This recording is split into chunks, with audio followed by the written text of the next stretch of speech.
focus so the picture clear, Betty. Hoping that I disappear, but I won't, cause I can't to the bank and the pot is clear. Thank God there's shocker here. What you think? Don't care. Know that I'm there. Yeah, ranked at the top of there. My nigga, do you really wanna see me close? Fake ass rappers like CB4. No, we don't really wanna see key though. That's the little nigga wanna see me coast.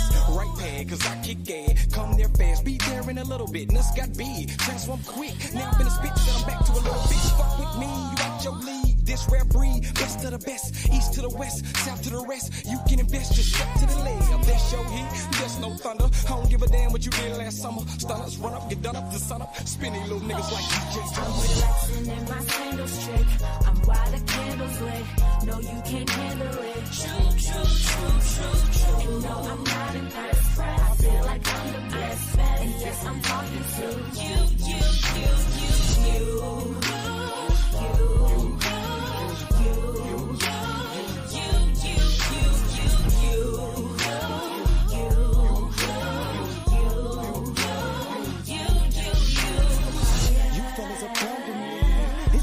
Ugly, knowing you can't fuck with me. Gotta do what I gotta do. Verbal bullets, I pop a few. You offended, I'm talking to. They don't really wanna see shot. Going plat when I rap, I'm a clap in the beatbox. Other fellas like a weak block. Shoot a bullet and it falls to the ground when you heat pop. Ain't no competition we got. Better duck when I ride, punch lines like a T5. Give me high in the treetop. I'm making love to the beat like a track got a G5. And I'm chewing every MC, yo. Try to run with them, but they can't keep up, bruh. What you wanna face me for? Knowing that I'm nice and I can't beat tough. And the nigga feel it better than me. Got any beats and turn on my valve. Show a nigga that I'm dope like speed. What's happening with everybody? Make sure I got this mic. Can y'all hear me? Give me the thumbs up if y'all can hear me good. Make sure we set up. What's happening with it? Y'all already know you tuned in to an episode of Everything Boxing. Jacob talking that boxing again. And let me know if y'all can hear me good. Is the audio good?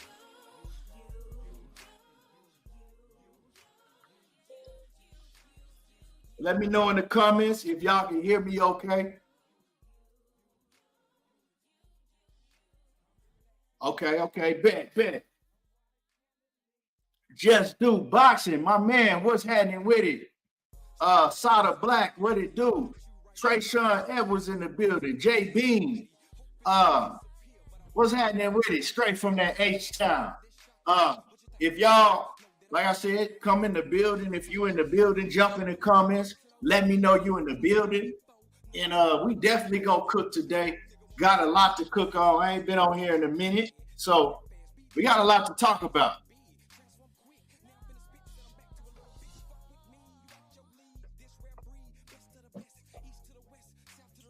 Dutch Entertainment, what's happening with it? Jermaine Claiborne, what it do? Mike just fell. Hold on. Let's see. Money Brown, what's happening with it? Keith, my brother, what's going down, champ? Oh man, just coming on here to cook, cook on some boxing, man. I ain't been on here in a long while, so Yeah, me neither for us live. Been a minute, man. I think I did a live probably like a week ago, some shit like that. But yeah. Yeah, man. So it's a lot going on in boxing, man. A lot of controversy. Man, it's in a lot of ways, it's a great time to be a boxing fan because, hey, it ain't no dull moments in boxing right now for sure. I'm talking about it been on fire. A lot of back and forth been going down. A lot of controversy, like you said. A lot of crybaby-ish. You know what I'm saying? A lot of hate. A lot of praising. You feel me? So like you said, it's a lot going on, bro. You know what I mean? We see our boy trying to make it back. They hating on him. It's a lot, bro. It's a lot, but we gonna get into it. Yeah, it's a lot going on, dog. Let me see who else we got in the building. Lemon Sauce, what's happening with it? Trayshawn Edwards, what it do? Trayshawn, what's going down? So, man, real quick, man, I'm gonna touch on them fights that we just had this past weekend. Light Skin Business, what it do? You saw Bobfather, man, he jumped in the ring and he went off. He said he ain't never having no more his American fighters, he said, go over to the U.S. He said, basically they effed him, dog. To the UK. He wasn't feeling that scorecard, and them scorecards was wide as hell. Jake Hizzy, what did he do? Anthony Johnson, what's happening with him? Them scorecards was crazy because when I watched the fight, right, it was kind of back and forth. You had, in the beginning of the fight, I think, from what I can remember, I think that Josh Taylor won the first round, and then after that, you had like some real close rounds, like the second, third round was real close. And then you had Catterall take over. He took over to where it was a few points in them middle rounds where I thought he was going to stop Josh Taylor. He was dominating. He was styling on Josh Taylor, right? Mm-hmm. And then I'll say about, and I could be wrong, I'll say about probably like maybe from like the 7th round, 8th round to about the 10th. I seen Josh Taylor. He came back and he was putting it on Jack Catterall. And so it was a very even fight again. Like, you know what I'm saying? Yeah, I did see Catterall dominate the middle rounds, but then Josh Taylor came back and he did his thing. So, man, it was a close fight. I don't have no problem with Jack Catterall getting the W. But, man, some of them rounds was like, I think some of them, the judges scored it like 9 rounds to 3, 10 to 2, some shit like that. And that was crazy. One thing that I noticed in that fight, man, about Jack Catterall, because I felt that he could have won it easy. Like, I felt that he could have even dominated that fight from the whole fight on. But after he dominated, like, some of them middle rounds, he just kind of stopped fighting. He kind of just, like, was going through the motions to try to do enough to barely, win the rounds. Mm-hmm. And trying to steal around, fighting in spurts. Yeah, he was fighting in spurts, and I noticed that he wasn't in shape like that, dog. Like, he kind of wore down, and he was tired as hell. And and on the other end, Josh Taylor, he was fighting like he wanted it. Like, you could tell that Josh Taylor, he's not in his prime no more, right? He's not the same fighter that he was at one point in time, but he was fighting a lot harder than Jack Catterall was. He was taking the fight to Jack Catterall. And, man, he just was the fighter in the ring that showed me that he wanted the victory more than Jack Catterall wanted it. Jack Catterall was the better fighter, but, like I said, Josh Taylor, he was fighting harder than Jack Catterall was. So, all in all, I thought it was a close fight. I got to go back and watch it because when I first watched it, I thought it could go either way or it could be a draw. Them crazy scorecards, yeah, man, I wasn't feeling that. But, I don't have a problem. A lot of people saying the right man won, and I'm cool with that. But them scorecards was crazy, and I could see why Bob Arum went off like he did. You know what I'm saying? But we've seen those type of scorecards go in the favor of Bob Arum's fighter a lot of times. So it is what it is, man. What you feel about that fight? Same way, kind of like you felt it.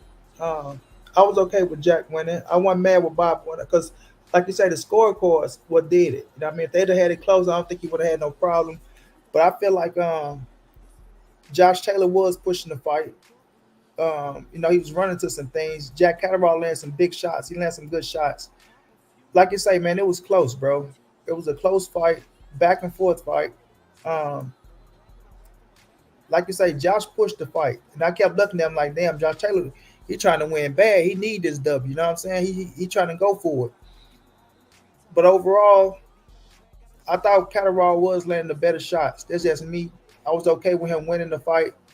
like you say, the scorecards is what did it for the people. You know what I'm saying? The scorecards. I understand why Bob went off. You know what I'm saying? But some of the things I'm like, okay, Bob, come on now with all that. Now stick to this fight. You know what I'm saying? But it was entertaining. I liked it. It was a cool little scrap. I don't think neither one is gonna be at the top no more. You know what I mean? Just looking at that fight, like you said, Josh Taylor ain't the old Josh Taylor. He ain't the tornado no more. So you can just tell he's slowing down. Still gonna be a stepping stone for some, and still can get some slick wins off. And Jack Catterall, like you say, he didn't take that. I ain't gonna say he didn't take it serious, but he looked way better in the first fight. You know what I'm saying? He could have went out there and pushed a little bit more, things like that. So I don't know where he's standing right now, or when he get in there with them top shotters, he ain't gonna last. You know what I'm saying? So I looked at almost two journeymans now. That's how I'm looking at it. You feel me? One of them gonna get the big fight, and Josh Taylor still got the name over in the UK and things like that. He's from Scotland, so of course his name ring bells from being a champion and doing what he's doing. So his name go sell fights, but I don't see neither one beating the big dogs no more. You know what I mean? So at the end of the day, they on their way out the door to me. Yeah. Well, I ain't gonna say they. I'll say Josh Taylor, man. We've seen Josh Taylor. He's not in his prime no more, right?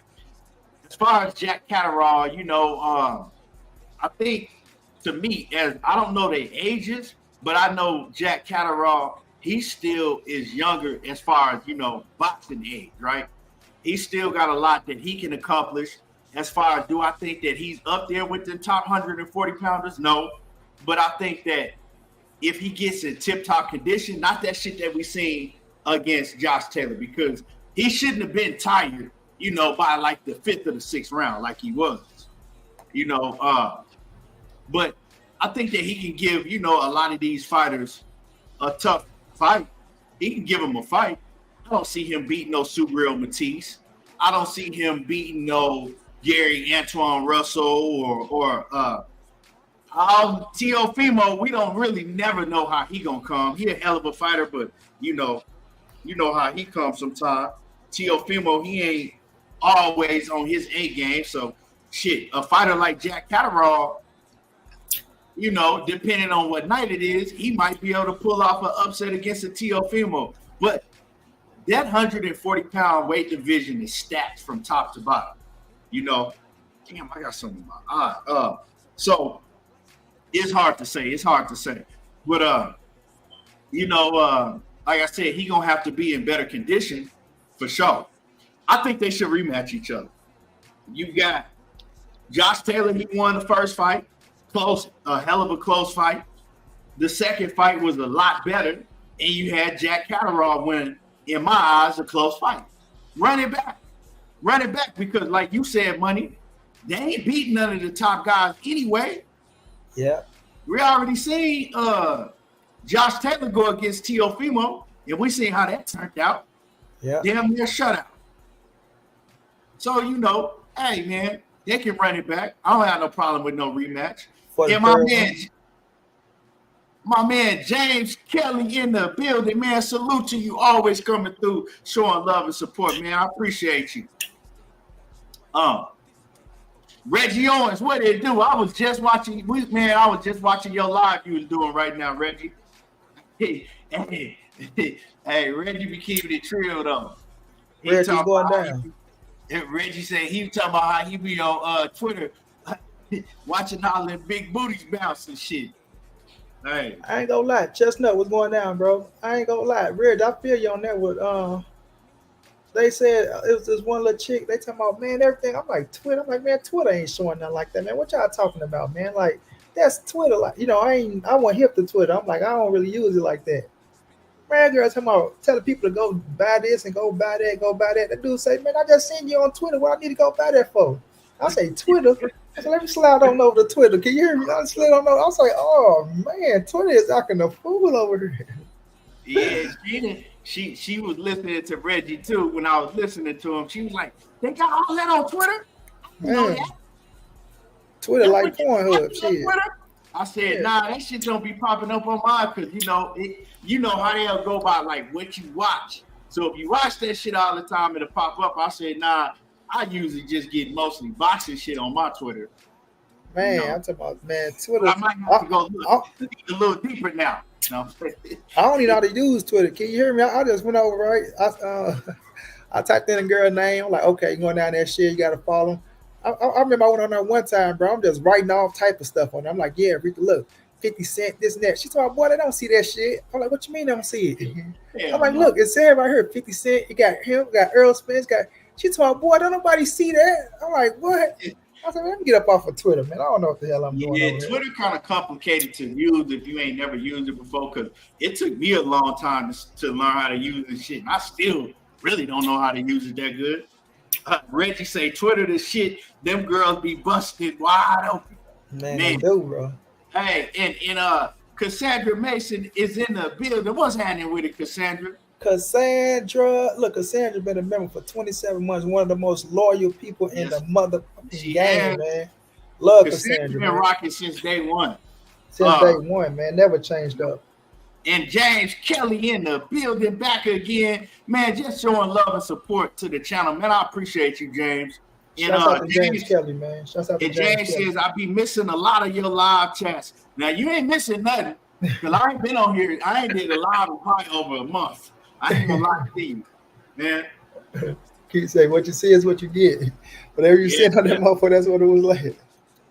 Yeah, man. Nah, but we getting back to the live streams, though, man. Y'all be looking out for me. We coming back with the live streams heavy. Yeah, I'm gonna come back with the live streams now.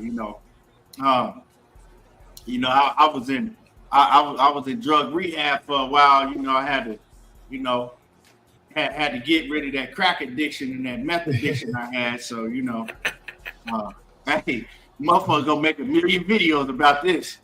Knew he was on something. Knew he was on something. But nah, all jokes aside, man, Philly Bull, what's happening with it? But yeah, man, a lot been going on, right? So, the Cassandra said y'all abandoned us, man. We coming back. We gonna come back strong. Canelo Alvarez, man, your boy Canelo, man. I'm hearing the news that he finna drop the IBF strap, because the IBF is the only sanctioning body that actually implements their rules. So the IBF is trying to get Canelo to face his mandatory in William Skull. Now, I don't know who the hell he is. I don't think I don't think nobody in this chat or anybody watching this video, y'all smash the like button if you can, I don't think nobody knows who William Skull is. I said I never heard of him. You never heard of him. Yeah, like who the hell is a William Skull? So Canelo like, nah, I'm not fighting no damn William Skull. So if y'all gonna strip me of the strap, strip me of the strap. Now, when it comes to this situation, right? This is how I feel about it, right? First of all, shout out to the IBF for actually doing their job. Because if you have rules and you can go look up a rule book, and the rule says that every such and such, you got to face a mandatory. And if you're going to face your mandatory, and if your mandatory not willing to take step aside money, then you get stripped. That's what the rules are. Abide by the rules. So shout out to the IBF.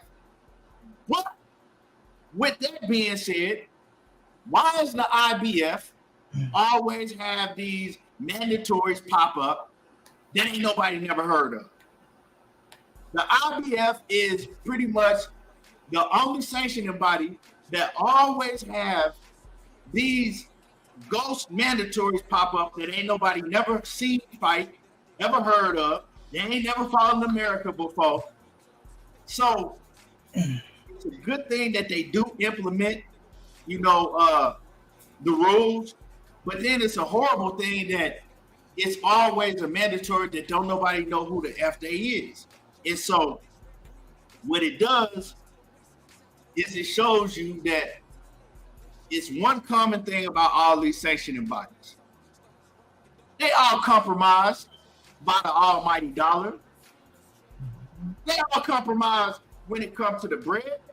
The IBF, they just do what they're supposed to do. But how did William Skull become the IBF mandatory? How did motherfucking Carlos Ocampo become the IBF mandatory to Errol Spence back in the day? You know what I'm saying? So, and we've seen this over and over again with the IBF. So the IBF, they go by the rules, but they also take that bread up under the table, man, because it's obvious. We know what's going on, but is Canelo wrong for not wanting to fight William Skull? Nah, don't nobody want to see that shit. You know what I'm saying? Nobody want to see him fighting on damn William Skull. Nobody even know who he is. I don't know if he good. I don't know if he trash. I don't know who he is. But that's how I feel about the situation. The rest of these sanctioning bodies, they need to implement and go by the guidelines of what they have in their rule books also.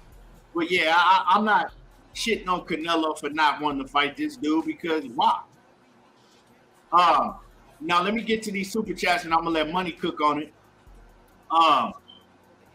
Let me see. Billy Bull, what's happening with it? Salute. And then my man James Kelly back in the building. He says, I hope you are not joking.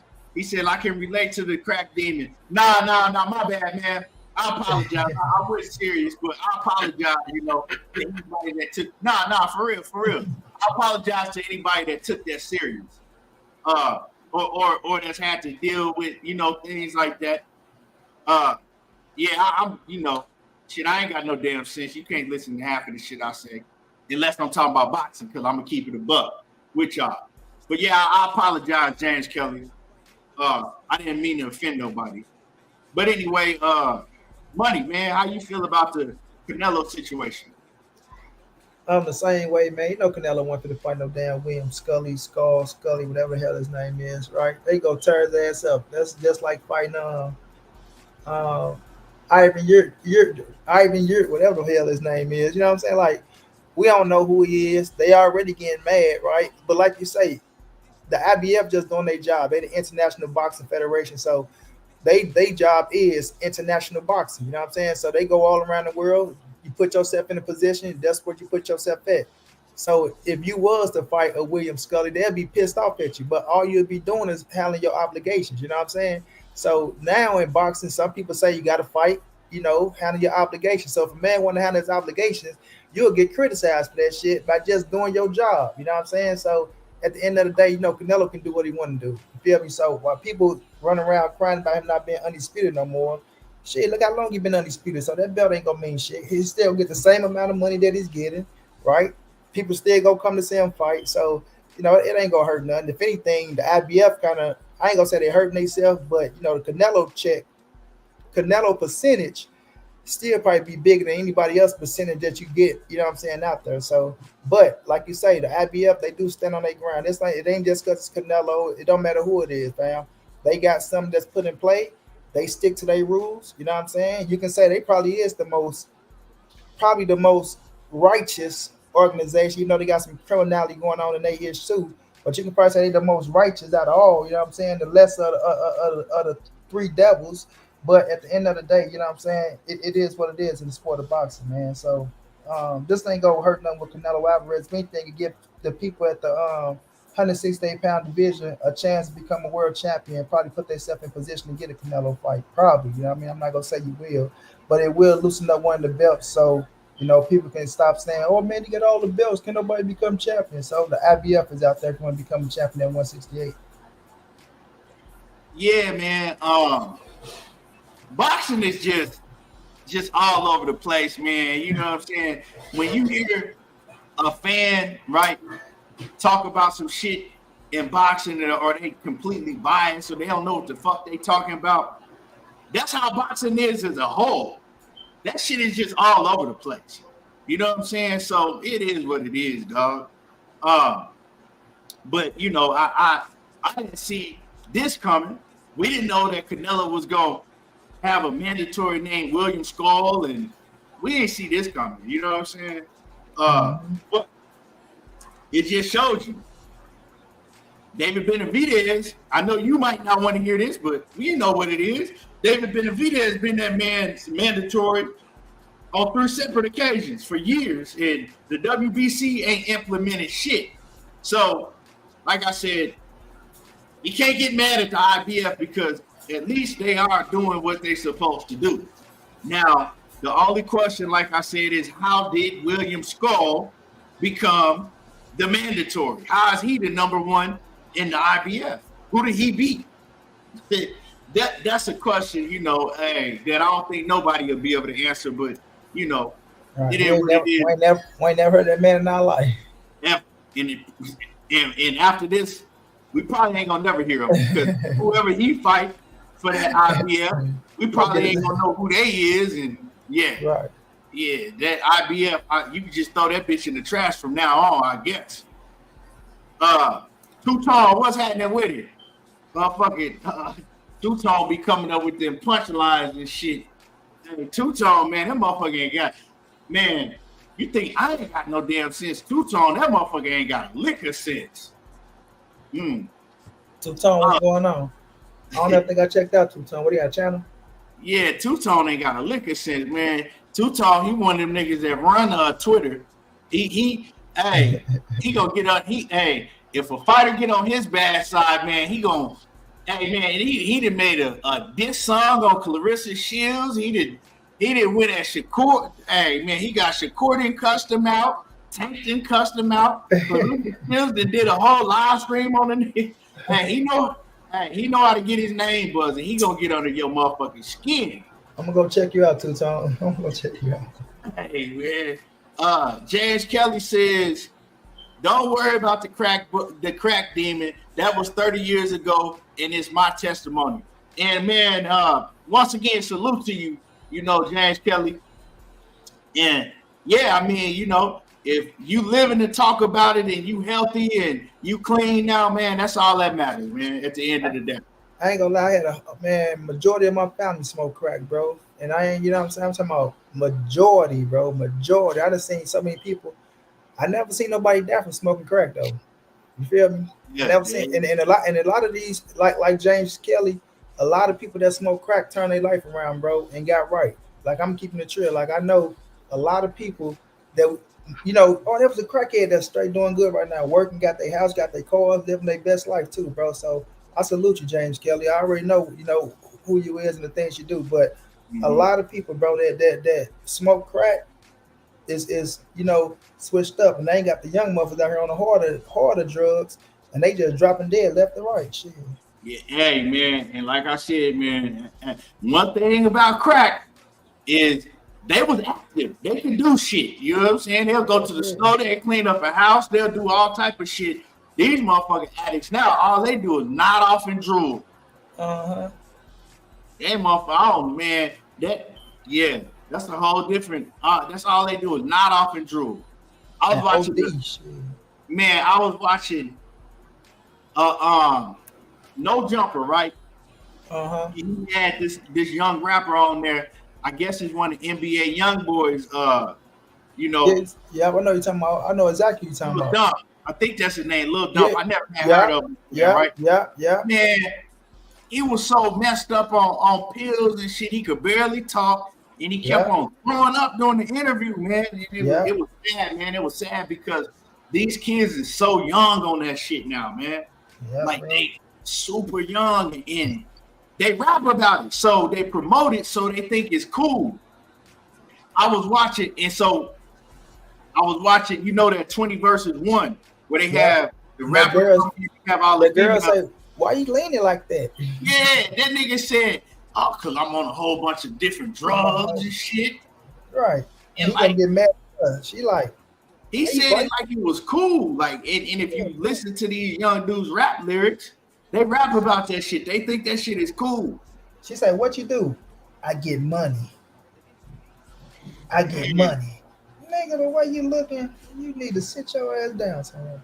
Yeah, so promoting it and like they do, and it's crazy, man. It just shows you how these cats in the industry, these billionaires, how they ruining the youth of the blacks.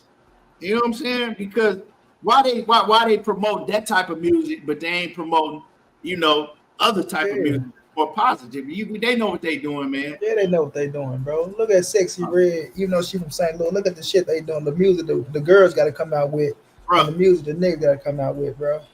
If you ain't a hoe with half of your clothes off, you ain't gonna pop. If you ain't a nigga talking about killing your own kind and you rapping hard, you doing a whole bunch of drugs. Yeah, doing a whole bunch of drugs. Even R&B ain't even in style no motherfucking more. That R&B got to come out and start rapping and shit. Right. Start beefing and shit. That shit crazy, man. And I love R&B. It's wild, but then when you look at other ethnicities, right, other races and things like that, they ain't promoting that at all. So we see what's going on. Like they say, you'll never hear another Jew talking about killing another Jew. And then if you do say something about killing the Jew, I don't want to get your channel shut down. Anti-Semitic and shit like that. But we talking about juvie. We talking about juvenile. Juvenile, juvenile. You gotta say juveniles. You feel me? Shit. Yeah, man. And my man A1, who's on in the building? What's happening with it? A1, what's going down, bro? Big Swat Jones in the building. What it do? But yeah, man. So and I guess what Sexy Red was just on wrestling.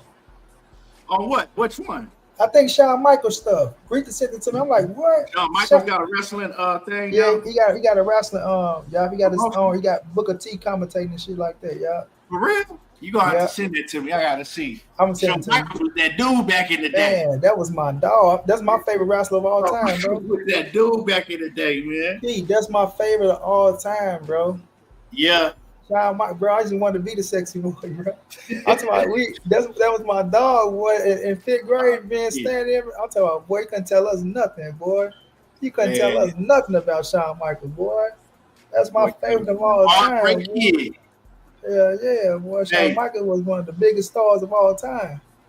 Man, John Kramer, what's happening with it? Big John Kramer with the 2 kilos on his neck. You better John get Kramer it right. Going down, bro. What's going down? Bruce Gas, the OG, the realest in the game. What's happening with it, Bruce Gas? OG Bruce, what's going on?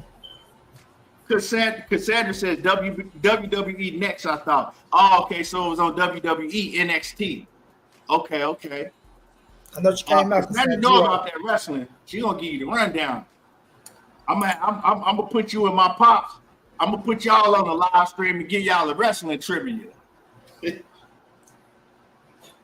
Hey, I don't know nothing about the new wrestling, but if you go back from WCW and Raw and Monday Nitro, like if you go back to those times all the way down, then we can rock out. But the new wrestling, I don't know nothing about that.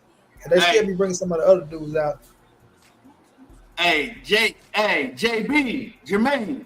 Hey, he said Rick Rude was that dude before Shawn Michaels. Man, I remember when I was a little kid, like in the 80s and shit, when I was a kid, I remember I used to run up in the living room and remember Rick Rude used to have them little pants on with his face, and he used to be this goes out to all you fat sweat hogs.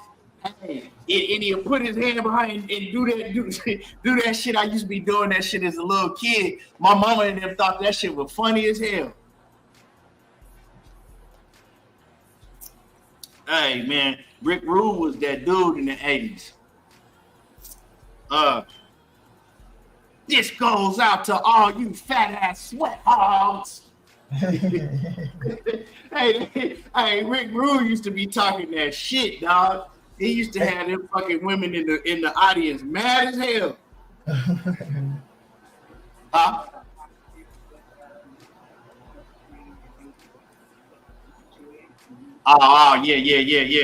Yeah. Sting, John Kramer. Sting was my dude. Oh, I love Sting too, bro. Let me not forget about Sting. Sting was my dude. I'm talking about the Sting with the tail in the back with the with the flat top. Man, Sting was my dude too. Then when he came back, remember when he first came back, bro? Oh man, when he first came back, boy, I'm talking about he said everything on Crow. That's the Crow. With the Crow, And then remember he switched over. Yeah. He switched over, became bad. Yeah. You remember the NWO thing with the red? Yeah, the New World Order. It was the NWO. Then you had the Wolf Pack. Oh man. Boy, I remember when Hulk Hogan went bad. Boy, that broke my heart. Oh my God, you couldn't. Boy, I wanted to cry. We was mad as hell when Hulk Hogan went bad. Boy. Hey, that was on that Monday night Nitro, dog. Monday Night Nitro was the shit. Man, that was the shit. I don't give a damn what nobody say.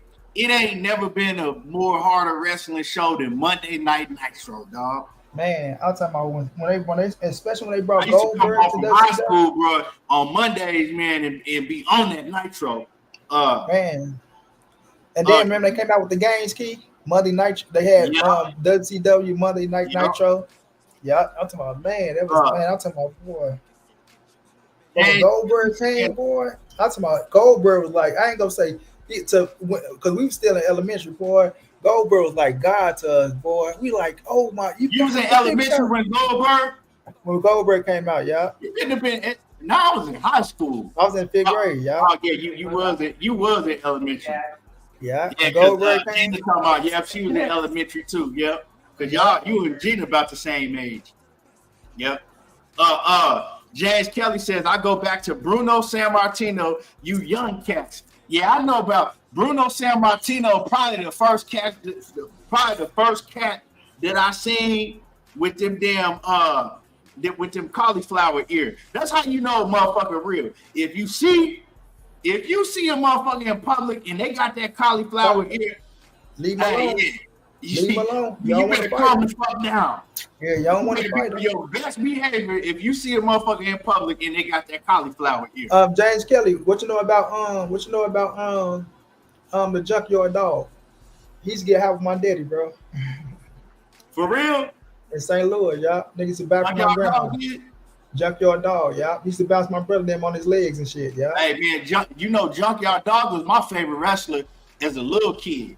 Yeah, that was my daddy homeboy. To tell you the truth, the first 2 action figures I ever had. Real shit. I had a Junkyard Dog action figure and a Junkyard Dog and a Rambo. That was my two action figures, my first 2 action figures that I can remember that I ever had. Junkyard Dog and Rambo. Mine was G.I. Joe's. And I had a Junkyard Dog and Rambo, dog. And I remember, man, I kept them action figures for a long time. Nikita Koloff was that dude. Nikita Koloff wasn't even Russian for real. The whole time when I was growing up, John Kramer, I thought Nikita Koloff was a real Russian. That motherfucker wasn't even Russian. He didn't even have no accent for real. Rick, my man James Kelly again in that super chat. He says Rick killed himself on steroids. I love Goldberg. Yeah, Rick Rude. That's how a lot of them wrestlers though. If you go right, because one time I did it right. If you go and look up all of the wrestlers that died, and then you look up what they died from, they all died from heart issues. And we know what that's from. They all died from the same shit. They either had all heart attacks or heart issues. They killed somebody and killed themselves. You know what movie you need to watch? Me and Jana watched it this weekend, dog. The Iron Claw. Hey, it's about the Von Erichs. Hold on, I think I watched the Iron Claw. The Iron Claw. It's a new movie. It's about the Von Erichs. Dog, that's a hell of a movie. Now they did leave a lot of shit out, but it's a hell of a movie. That was a hell of a movie, dog. It's sad though, because all them Von Erichs, they all killed themselves, basically. It ain't basically, well, yeah, they all did kill themselves. James Kelly says, Junkyard Dog, it hurt me when he died. Check Teddy Atlas and Rocky Johnson. Man, I know about Teddy Atlas and Rocky Johnson. But Teddy Atlas was big as hell. Rocky Johnson, that's the Rock's pops. Junkyard Dog, like I said, that was my favorite wrestler because that was my pop's favorite wrestler. Yeah, that was my daddy homeboy, bro. He's so pops. Yep. So, because you remember, okay, I don't know if you heard of the Mid-South wrestling. All them wrestlers, like Junkyard Dog and all them used to be at the Mid-South wrestling. So my pop told me a story to where he took me to a wrestling event, one of the Mid-South wrestling events when I was little, early 80s or whatever. I don't remember it, but he told me that we were sitting ringside, and you know, back then they had just them little guardrails. Right. He said one of the wrestlers slammed the other wrestler against the guardrail. We were sitting right there. He said, man, I broke out hollering. He said they couldn't stop me from hollering. Get the shit out of my little head. For real. Yeah. But, dog, bro. My man Troy Hook said he had an Ultimate Warrior figure. Man, Ultimate Warrior was my favorite over Hulk Hogan when he went on that run. Yeah, he was on crazy steroids too. That motherfucker was getting amped up. Shit, that's an understatement. The Steiner brothers was my dudes too. The Steiner brothers. They was on Rick, man. They was on Scott Steiner was on so much steroids. Yeah, it was. Then remember the Owen brothers, I love them too. Then remember the brother died coming down off that thing. Oh yeah, you talking about the Owen Hart. Owen Hart, yeah. The Hart brothers. Owen Hart coming down and died, straight fell and died. Then Bret Hart whooped Vince McMahon ass for real. Yeah, he did backstage because he fucked him in that Montreal screw job. James Kelly says, I wish I could come on. I meant Tony Atlas. Yeah, Tony Atlas, James. Tony Atlas. Did I say? I think he said Teddy Atlas, but I knew who you was talking about anyway. The Road Warriors was my favorite. The Road Warriors. I love the Road Warriors too. The Road Warriors and the Steiner brothers. Those are the two best tag teams of all time. Don't forget about the Bushwhackers. I love the Bushwhackers too. Man, but the Bushwhackers, they was just clowns though. Nah, no, I like the Bushwhackers, and I like the Bushwhackers, and what's the other one name? Clowns. Legion of Doom. I ain't never really like they was like I always, even as a little kid, I looked at the Bushwhackers as clowns. But the Steiner brothers was really like that. Yeah, they was really like that. Yeah. And the Road Warriors, man, I could go way back to in the 80s when the Road Warriors, when they was in that weightlifting contest and shit with man, somebody dropped the weights on their neck. Man, it's so when we talk about back in the day wrestling, yeah, I could go back. I remember when the Four Horsemen broke Lex Luger's leg. Or was it Sting? No, it was Sting. When they broke Sting's leg. Yeah, that's all the 80s and shit. But this boxing. We go. Jazz Kelly said the Steiners and Bob Backlund. Yeah, Bob Backlund, man, he was boring as hell to me. Like Bob Backlund was like he would be on my age group. You know, Bob Backlund was just an old ass boring nigga. He liked to do all that grappling and shit. Man, what's my dude that just come out with the 2x4? Hacksaw Jim Duggan. Hacksaw Jim Douglas. Yeah, Hacksaw Jim Duggan, bro. But get back to this boxing, right? So, man, and salute to everybody, man. I appreciate you. And my man James Kelly back in the super chat again, man. I appreciate you, James Kelly. Man, and y'all smash the like button if you can. I appreciate y'all. So getting back to boxing, man, you got Adrien Broner, right? You got AB and Blair Cobb, man. They had their media workout yesterday, man, and they was working out in the same gym. The gym was small, and man, that shit was entertaining because you know that Blair Cobb gonna talk that shit, AB gonna talk that shit, but this is the first time ever that I've seen somebody actually be able to out-talk AB. AB just let Blair Cobb have it. He's like, I ain't gonna out-talk this motherfucker. Fuck it. You know what I'm saying? We ain't never seen nobody be able to out-talk AB. Now, entertainment, right? But one thing I noticed, Money, is that the bookies, the Vegas bookies, they don't think that AB is gonna make it to the fight. You know why? Because they don't have the odds out yet for AB, and he fight in like what? On the 7th? Yeah, he fight not this weekend, but the next weekend.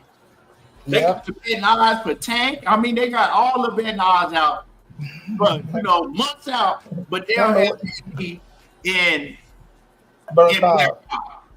Don't know what to think about Adrien Broner. Is because AB be pulling out too many fights, and they not confident that he gonna make it to the fight. Now I think that AB gonna make it to the fight.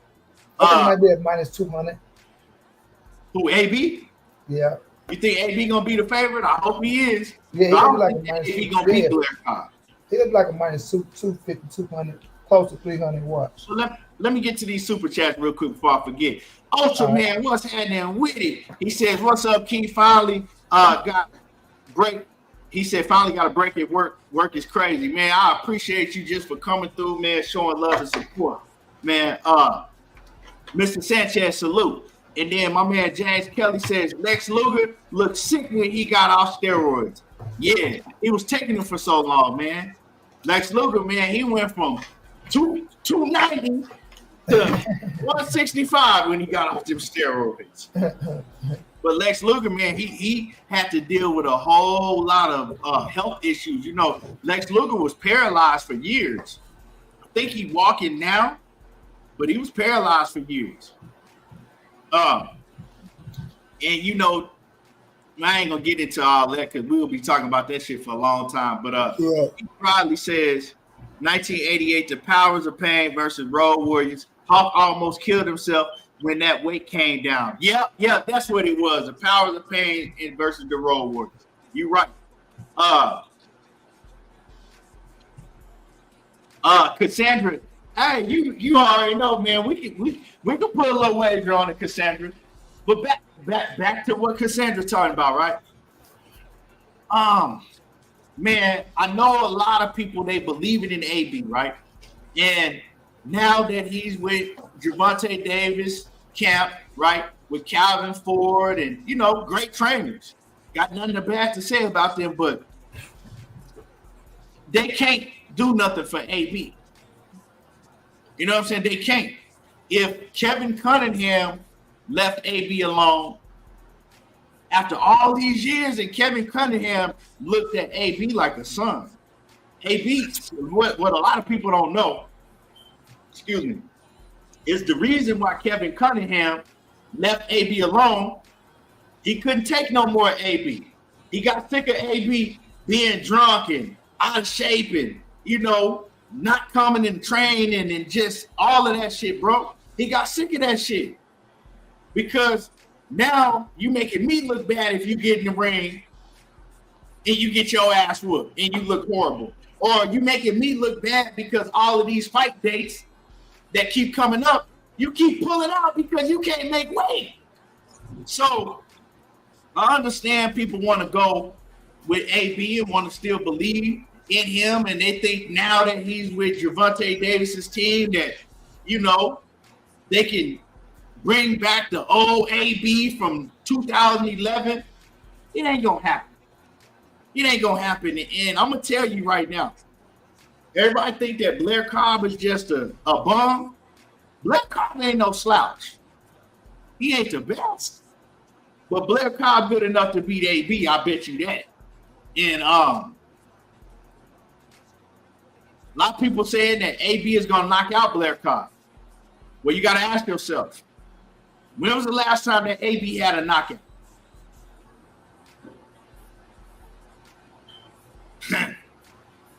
If you can answer that question, and if you want to know if AB is going to knock out Blair Cobb, well, you got your answer.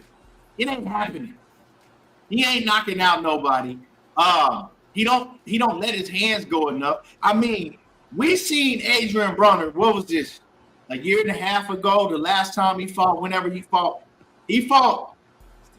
a lawyer, William Hutchinson or whatever his name was, and he ain't stopped him.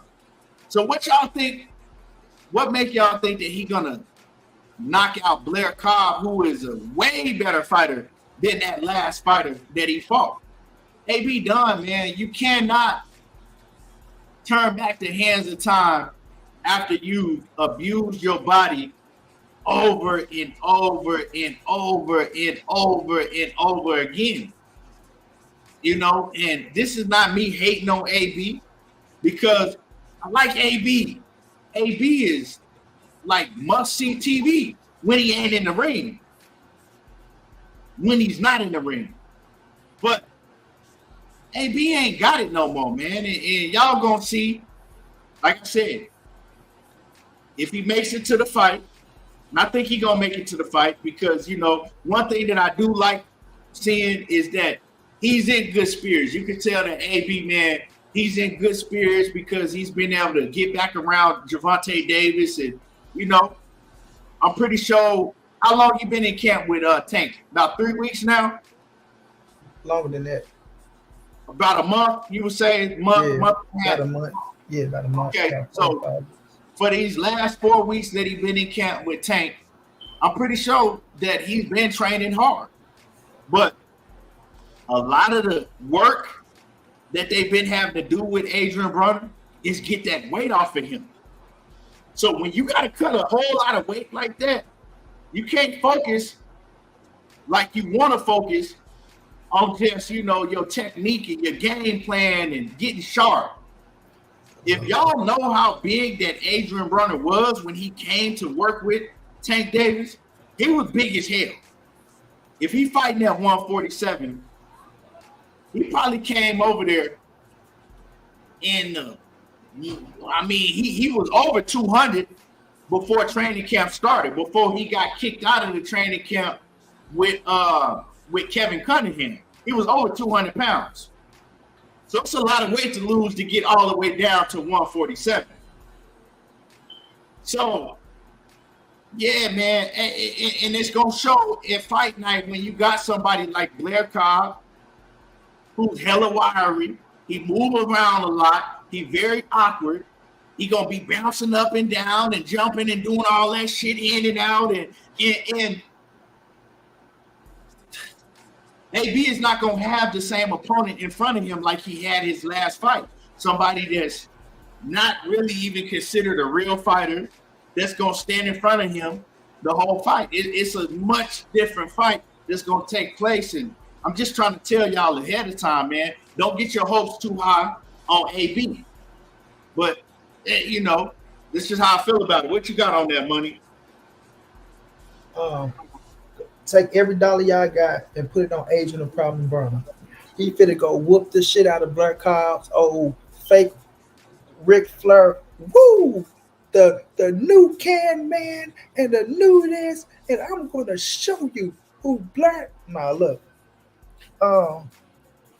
Like you say, keep Blair can fight, right? I seen this look come up, bro. He started over in Mexico, right? He came out of nowhere on there where they thought he wasn't that good. And he was whooping ass over there. He's whooping ass in Mexico. He had a name over there. Like Blair Cobbs had a name over in Mexico. He made his name. But some telling me I still got AB winning this fight. I think AB, this just me. I think he gonna be good enough to catch Blair Cobbs coming in. I think he still got a little speed. He ain't as fast as he used to be, but he do still got a little speed. And I think that's the understatement, Money. Huh? Now, you said he ain't as fast as you. He ain't nowhere near it. Nah, he ain't as fast as he used to be. But I think he's still faster than Blair Cobbs. He's still faster than Cobbs.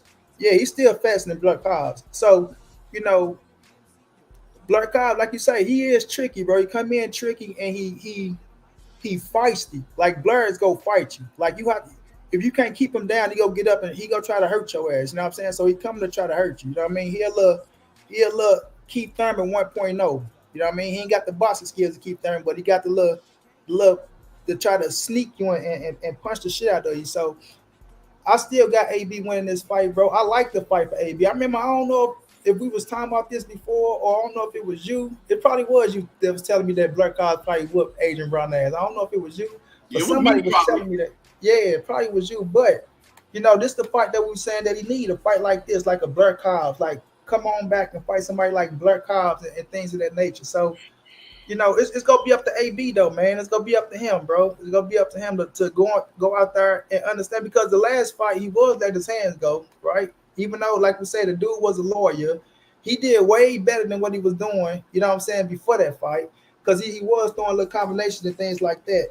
But like you said, okay, he didn't capitalize on that. After that, he took the money, he blew back up. That's the only thing about it, bro. Like, he don't stay grounded no more. You know what I'm saying? Like you say, that's why Kevin Cunningham, like, I'm done with your ass, bro. And it take a lot for Kevin Cunningham to be done with you. You know what I mean? Like, I know that for a fact. So, you know, at the same time, you know, he understand what it is, and he don't want to lose to nobody. He don't want to lose to Blair Cobb, because if he do, he know he done. Like, you finish. Like, if Blair Cobb's go out there and beat you, you done, bro. Like, you ain't beat, which we already know you ain't beat no big dogs, but if you lose to Blair Cobb, ain't nobody else gonna want to see you no more. You know what I'm saying? This the dude that Errol Spence was going at, making all this shit, saying this and saying that. Then went out there, got his ass knocked out and got embarrassed and things like that. So if you go out there and lose to this dude, come on now, bro. Come on. So I'm gonna have faith in AB, bro. I like Blair Cobb though. I like him, and like AB say, I'm gonna let him sell the fight. All I gotta do is focus on training and doing this and doing that. Which he been saying is little shit, but I think he been focused. I think he have been focused, and yeah, he had to get the weight down, but I think he got enough time to focus on the game plan for Blair Cobb, because Blair, it ain't like he's somebody that you got to go out there and really, I ain't gonna say game plan for, but you do just got to worry about his little trickiness. You know what I'm saying? And I think once he feel Adrien Broner power, because he go get his ass hit. You know what I mean? I think once he feel the power, he's gonna make his ass start thinking a little bit in the ring too. So it's gonna be very interesting June the 7th, man. It's gonna be very interesting. But I'm gonna believe in AB, man. I'm gonna believe in AB, but I'm rocking out with AB. Remember Blair Cobb's last fight? He beat the dog shit out of Maurice Hooker. Yeah. And to me, Maurice Hooker ain't got no defense though. His ass, he ain't. Yeah, but AB, he ain't better than Adrien Broner. I mean, at this point, okay. Maurice Hooker last time outed versus AB, because we only know AB from what we've seen these last couple fights. Bruh, I can't really say that, man. Like, what has AB? Let's say this, right?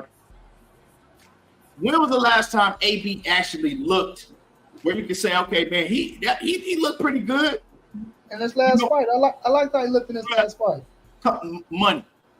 Yeah, the last fight, bro. Like, of course, get my next door neighbor and say that he looked good because he fought the nigga that lived next door to me. No, it's just the fact of what he did in the ring. You still got to give him credit for what he did in the ring, bro. It's different though. It's different. Yeah, he can do that in the ring if he fucking on a heavy bag. Like, come on, bro. He didn't. The guy that he fought was a lawyer. First of all, like, that was his professional job. He's a lawyer. His everyday job. I don't think that dude had fought in years and years and years. And we don't know where the fuck he came from.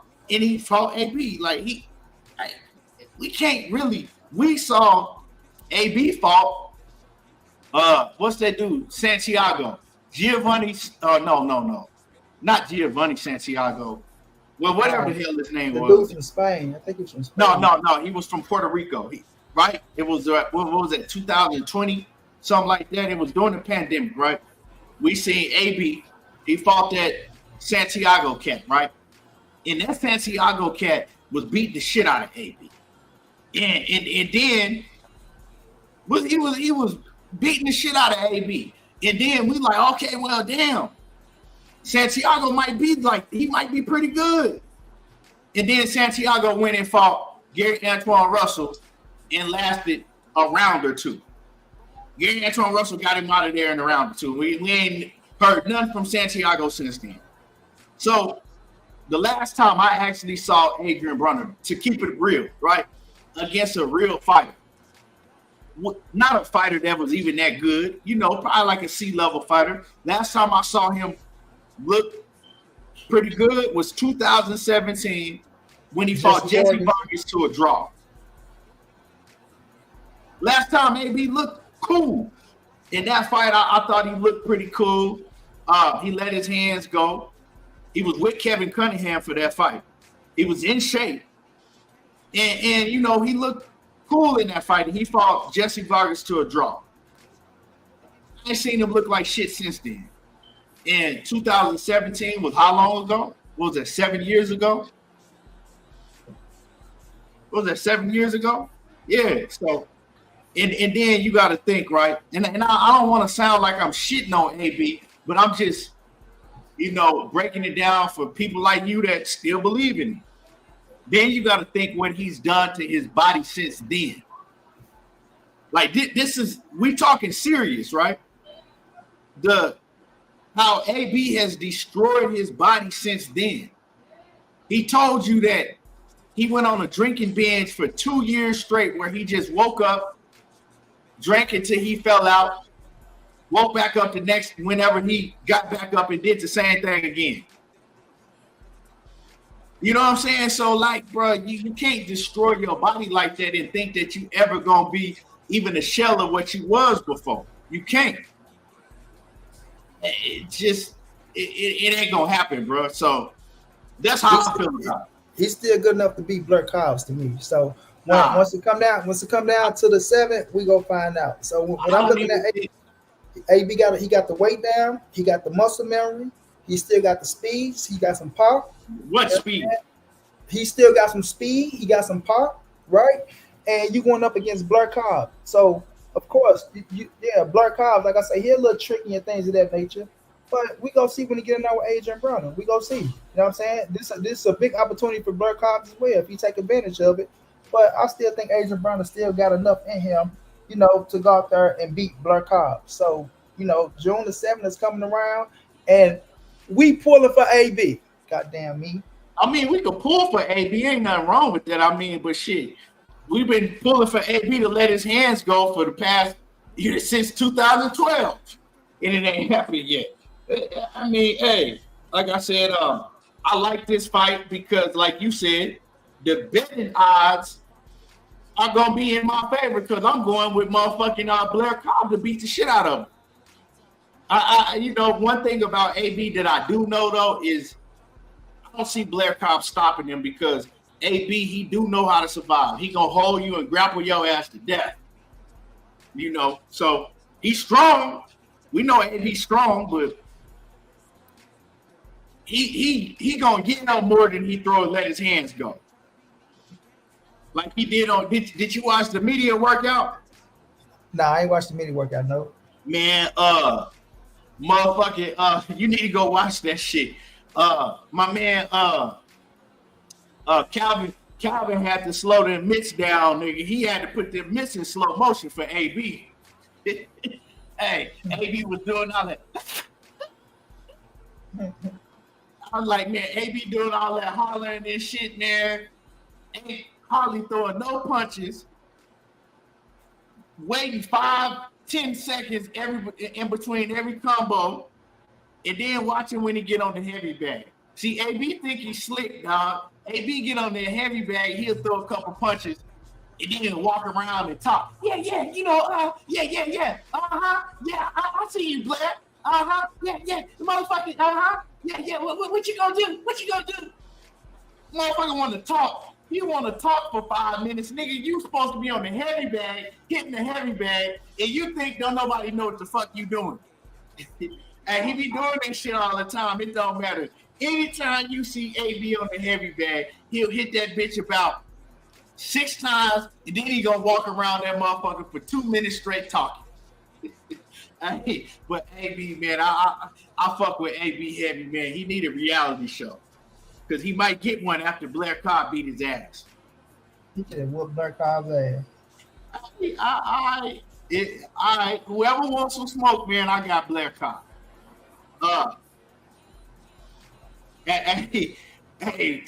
Swat Jones said, be sweating hard as hell. For real. Nigga threw 10 punches in the course of 20 minutes, and nigga be sweating like a motherfucker. Like he just did a fool. Now, if you want to see a real workout, even go watch Ryan Garcia. He will put work in. Go watch Errol Spence. Good, man. Nah, AB. It did Calvin was like, yeah, we ain't gonna show everything. That's it. hey, Calvin was like, man, this nigga ain't shit. Man, telling you, man, the way a fighter works when he working in the gym and throwing punches and all of that is what you're going to get in the ring. And I tell people time and time again, this is the reason why AB don't let his hands go, because watch him train. Watch him train. If he throw a little flurry, he's going to stop. He's going to be walking around, getting his breath. And I know. I've been in the gym with cats like that too many times. I know, man. But we going to see. I can't wait for the fight to happen. I'm excited. I want money. I want you to show back up. The fight on his way. I'm going to play the replay. I'm going to play the replay after the fight.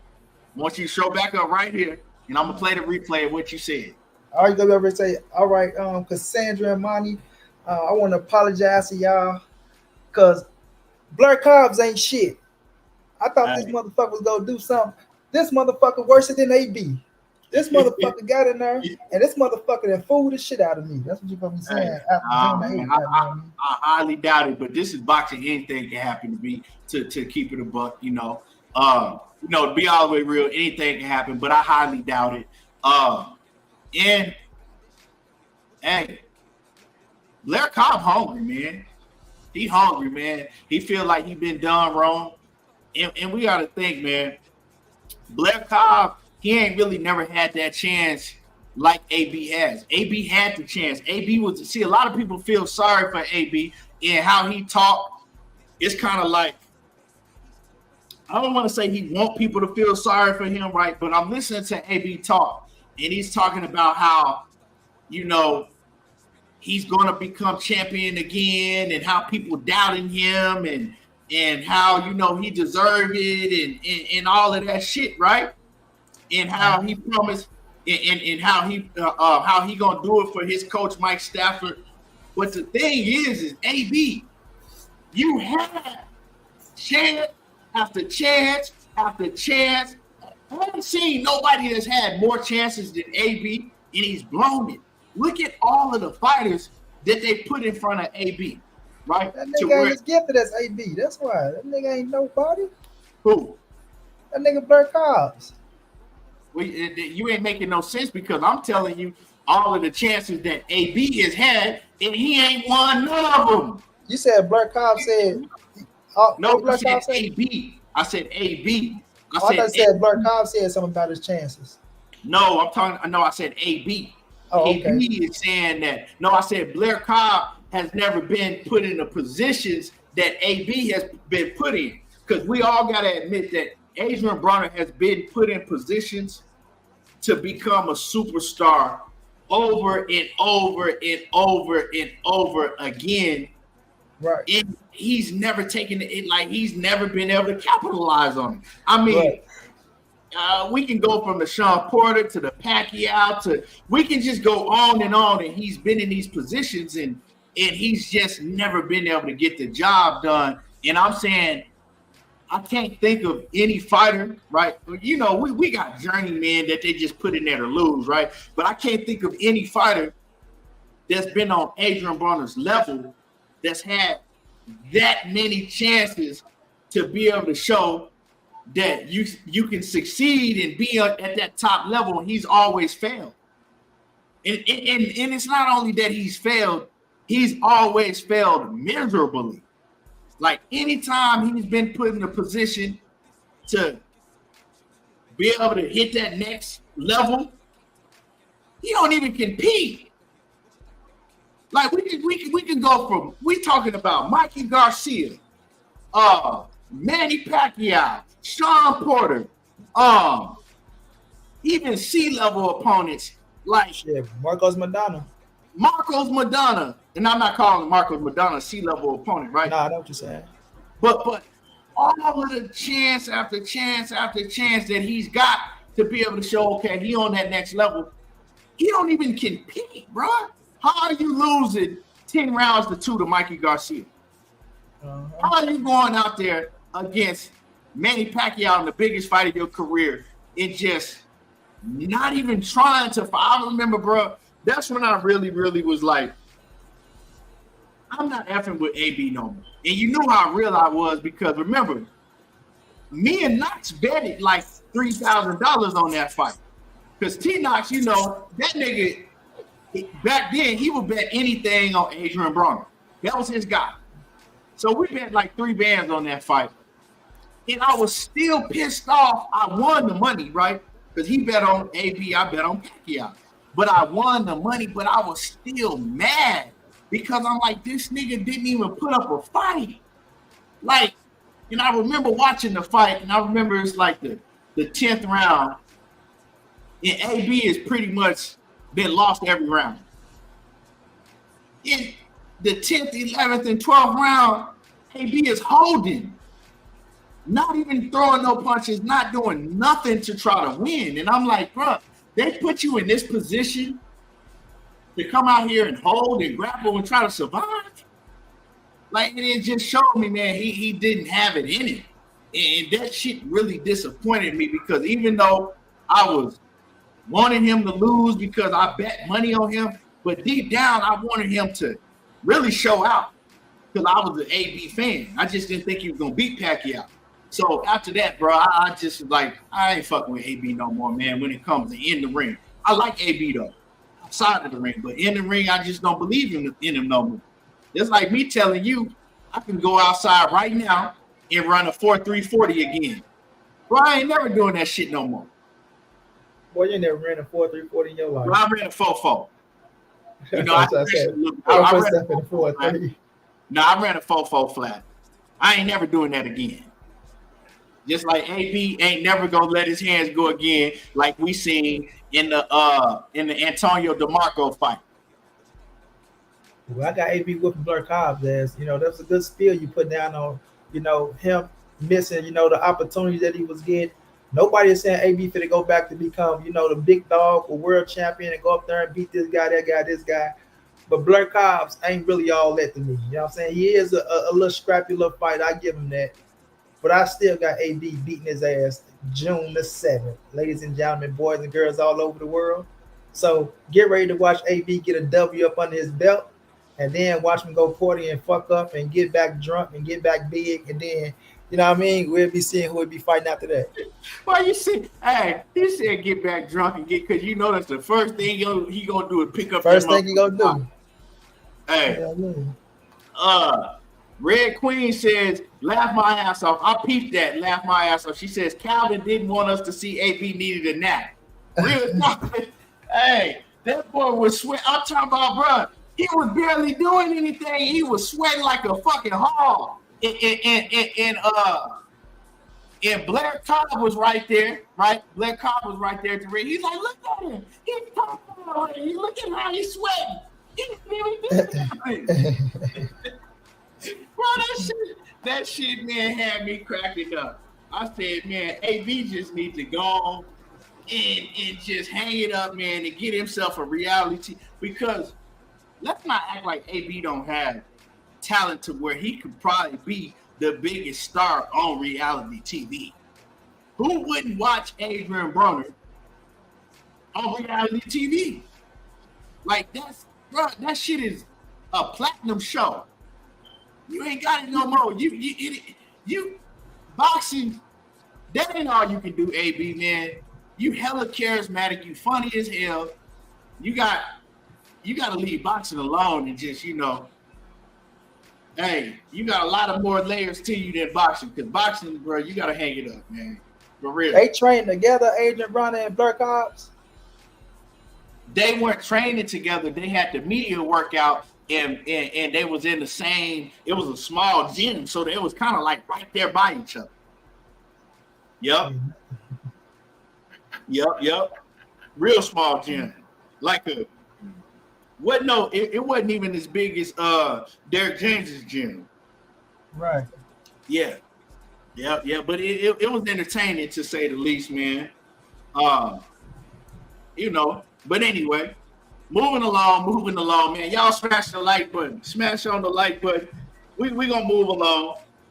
Me and Money gonna have to talk about this more a little bit behind the scenes. Because he sound like he might want to put a little fun wager on that fight. Let's move along, right, man? So, man, this whole Devin Haney And Ryan Garcia saga, man, it continues, right? And what I'm noticing, right, is when I do videos about the situation, and I make it clear that I don't condone nobody cheating. If once Ryan Garcia goes through the proper, protocol, and because people got to understand, if a fighter is insisting on that he's innocent or he didn't, knowingly take a bad substance, or it was in a supplement was tainted or something like that, right? Once a fighter says that, they have the ability to be able to go and to prove their innocence.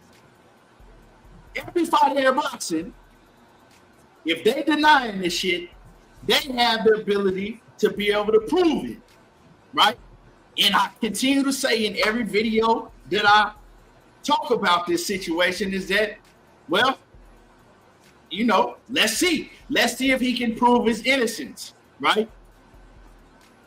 He has the ability to be able to do that. I'm not condoning shit. And if once everything is said and done, because we will find out one way or another, right? Once everything is said and done, if he can't prove that he's innocent, or, it was in a supplement that was legal on the shelves and that's how he got in this system or whatever, then he needs to be suspended. He needs to, face whatever suspension that they give down to him like anybody else. It either has to be 6 months or a year, right? Consistent with everybody else. And then I go on to talk about the situation. You got all the Devin Haney motherfucking crybabies. Oh, you're condoning cheating. When have we ever stood up and condoned? Like, they don't even hear shit. That's all they hear, right? Now, as far as another wrinkle to this whole, topic and discussion is you got all the Devin Haney fans. Now they're running around saying that Devin would be undefeated. No way Ryan Garcia would have done what he did to Devin Haney if he didn't have the Oysterine in his system. The Oysterine is the reason why Devin Haney got hit with them left hooks and, and all of that, right? Then you got motherfuckers trying to make it seem like that Ryan Garcia was superhuman. He looked superhuman that night, and man, I knew he was on something, like just all fucking cap. Let's just cut to the chase. That 600th of a billionth of a gram that was in Ryan Garcia's system of Oysterine didn't have shit to do with what we saw took place on, April the 20th. It didn't have shit to do with that. Like, the problem is that y'all hyped Devin Haney up so fucking much, right? Y'all hyped him up so much to where y'all made yourself think that he was invincible. Listening to these other clown ass niggas that's preaching to y'all about Devin Haney like they holding a fucking cult meeting or something. And y'all know who the fuck I'm talking about. Listening to them other clown ass niggas, Devin Haney this and Devin Haney's the best this and Devin Haney this and Devin. Y'all was believing that shit because I used to have a lot of y'all that I don't see no more. Every time I do a live stream, niggas want to hop up on the panel and tell me how great Devin Haney was and argue me down, telling me can't nobody beat Devin. Devin is the best since Floyd Mayweather. Devin is better than Floyd Mayweather at his age. And man, that's all I heard. So y'all put him so high up on a pedestal, y'all didn't want to believe that this man actually went out there and he lost. And he was getting dropped repeatedly by the same left hook, that he could not take Ryan Garcia's power. Y'all don't want to believe that. So now that this story came out that he had a motherfucking pick up some powder, right? This how much of Austrian he had in the system, and I'm not condoning it, right? Pick up go get some baking soda out of your refrigerator and get like a little half a pinch of baking soda. You probably can't even see it in your motherfucking nails, and then drop that shit down. That's how much of Austrian he had in the system. But y'all telling me that made him go out there and rearrange Devin Haney's whole defensive structure? See, and I continue to say this. If Devin continues to believe that, we know that Devin don't believe that, real talk. Devin doesn't really believe that, right? He's telling you that because he don't want to admit in public that, yeah, I am my ass beat. I need to, but see, if he was a real one, he would say, look, the man was on some shit. I feel like that he needs to be suspended or whatnot. But I also understand that I got to go get better. It's things that I need to work on because I shouldn't have been getting hit with the things that he was catching me with. So I need to get better. Everybody would have respected the shit. And then everybody would have been looking at Ryan Garcia.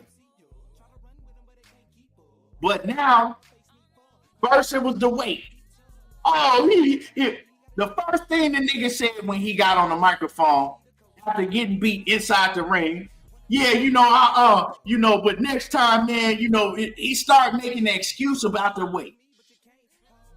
He wanted to make an excuse about the weight that he came in and he did make weight. But after he missed weight, the first thing that Devin Haney said is, we're going to get this fucking clown on the boxing. We don't give a fuck what weight he is. The weight don't even matter. We're going to knock this fucking clown out and get his ass out of boxing.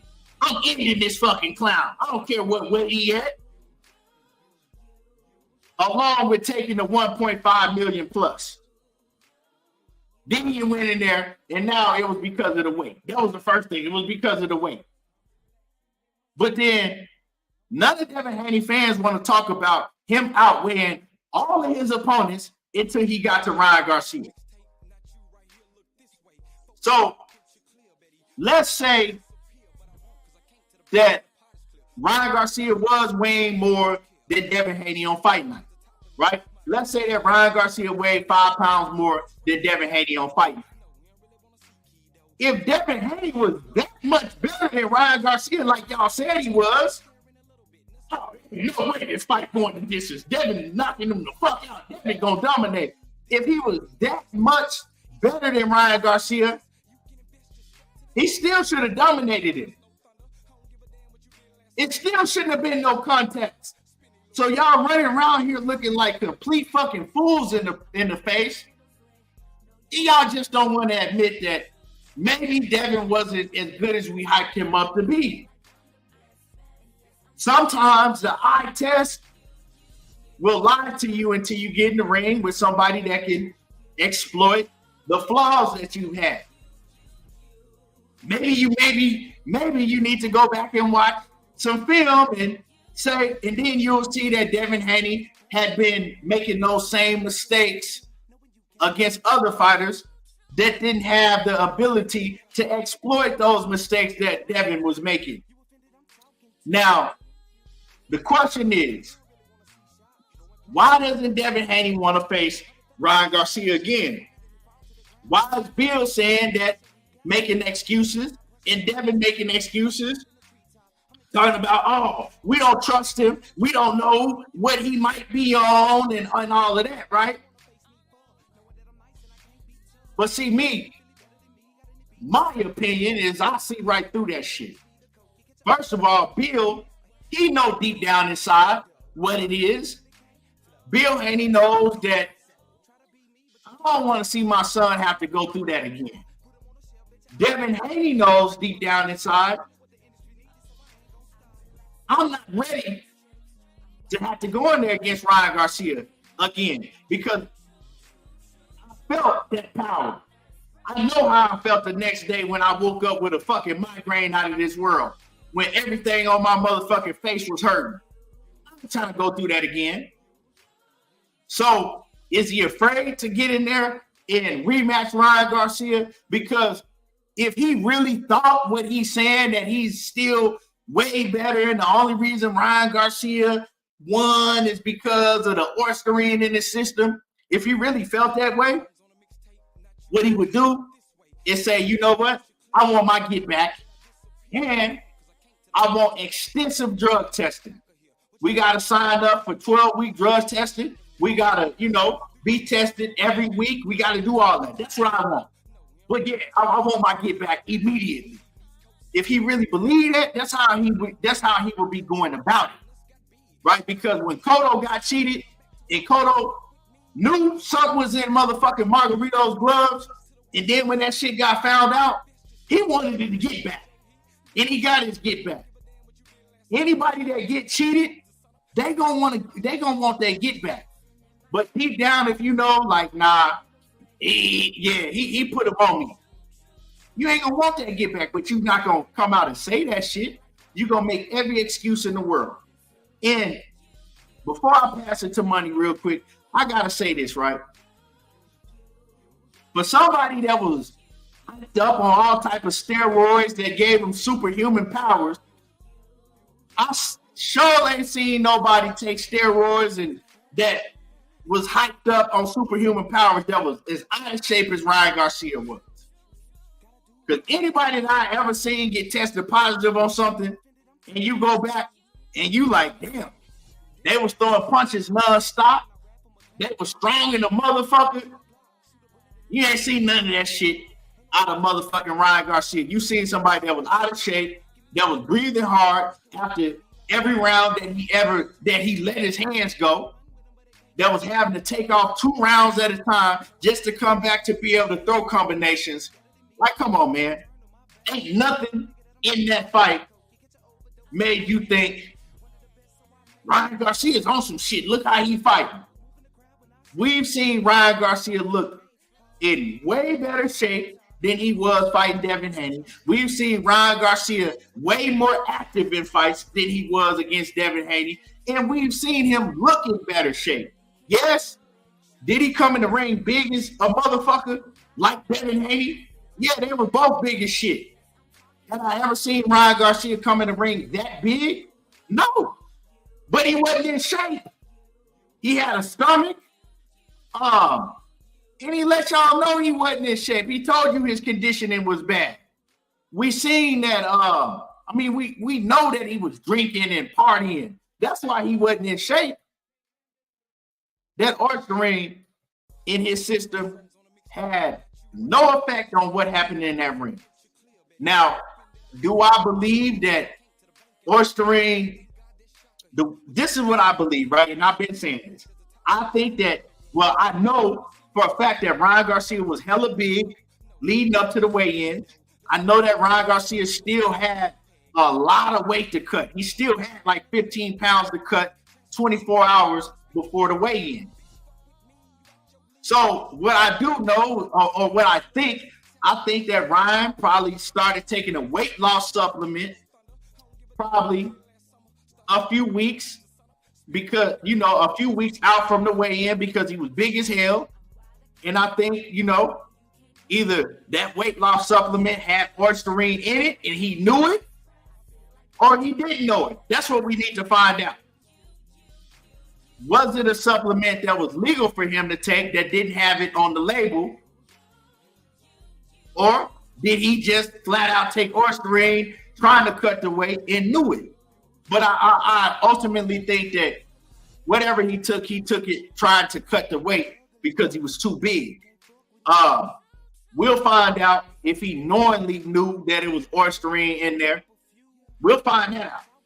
I'm not going to speak on that because I don't know, but I think that, that's whatever he was taking. He was trying to lose the weight because he was too big and he wasn't doing what he was supposed to be doing leading up to in training camp as far as staying focused, staying the fuck out the clubs, not drinking, and taking his craft serious. He was doing everything he wasn't supposed to be doing. Therefore, he wasn't able to cut the weight like he was supposed to cut the weight. So that's the only thing it affected, is maybe helping him cut the weight. You know, he could have took Ozempic for that shit, I guess. You know, I mean, shit. But anyway, man, my bad for being long-winded, money. Let me get through some of these comments real quick, and then I'm gonna let you cook on it. I'm gonna sit back and I'm gonna let you cook. NHA Tube says all this is a distraction. Dev don't want a rematch. No, he don't want a rematch, bro. He don't. He know what it is, man. Nigga ain't gonna just never admit that motherfucker beat your ass. Always gonna be something to it. And my man James Kelly says, I know I can be. He says, I know I can be. I like Devin, but he won't get another belt. And if Bill not careful, he's going to lead his son to a knockout. Yeah. You know, I'm not gonna say that he's not gonna get another belt, James, because it ain't that hard to get a lot of belts, either to get a belt in boxing nowadays. You know what I'm saying? But as far as what you said, Bill gonna lead him to a knockout, you're gonna see that Bill and Devin don't believe the shit that they saying before I pass it to Money. Because if they believe the only reason that happened is because Ryan Garcia was on some superpowers from PEDs, then they would put Devin Haney in the ring with punchers like Super El Matisse or Gary Antoine Russell. They would want all the smoke. They believe that. If they really believe that, well, we don't give a fuck. Give us Super El Matisse. Give us a Gary Antoine Russell. We want all the smoke with everybody, because we know the only way anybody can do that to us is if they have PEDs in their system. That's if you really believe what you're saying. You're going to see the opposite, James Kelly. I guarantee you, they don't believe that, and you're going to find out they don't believe that by seeing how they move Devin from now on. They ain't putting him in front of no punchers like that. The closest thing that you'll see Devin get in front of when it comes to a puncher is an Isaac Pitbull Cruz. And I don't even really want to call him a puncher, because, yeah, he stopped Rolly, but he ain't cracking like no Tank or no, Gary Antoine Russell or no Super El Matisse. But they'll put him in front of an Isaac Pitbull Cruz because they know that Isaac Pitbull Cruz is one-dimensional, and his kryptonite is somebody that can box and move. But other than that, you're going to see how they move Devin. They don't believe that shit, man. I see through that bullshit. And let me see. My man Omega Red, what's happening with it? Catman says, if Linares' old ass can rock the shit out of Devin with that little short shot he hit Dev with in the 10th round, when he tired and all his power is gone, he says, why y'all shocked that Ryan was hurting him as well? Yeah, man. And it's crazy because we acting like all of a sudden Ryan just popped up and got power and speed all in one night.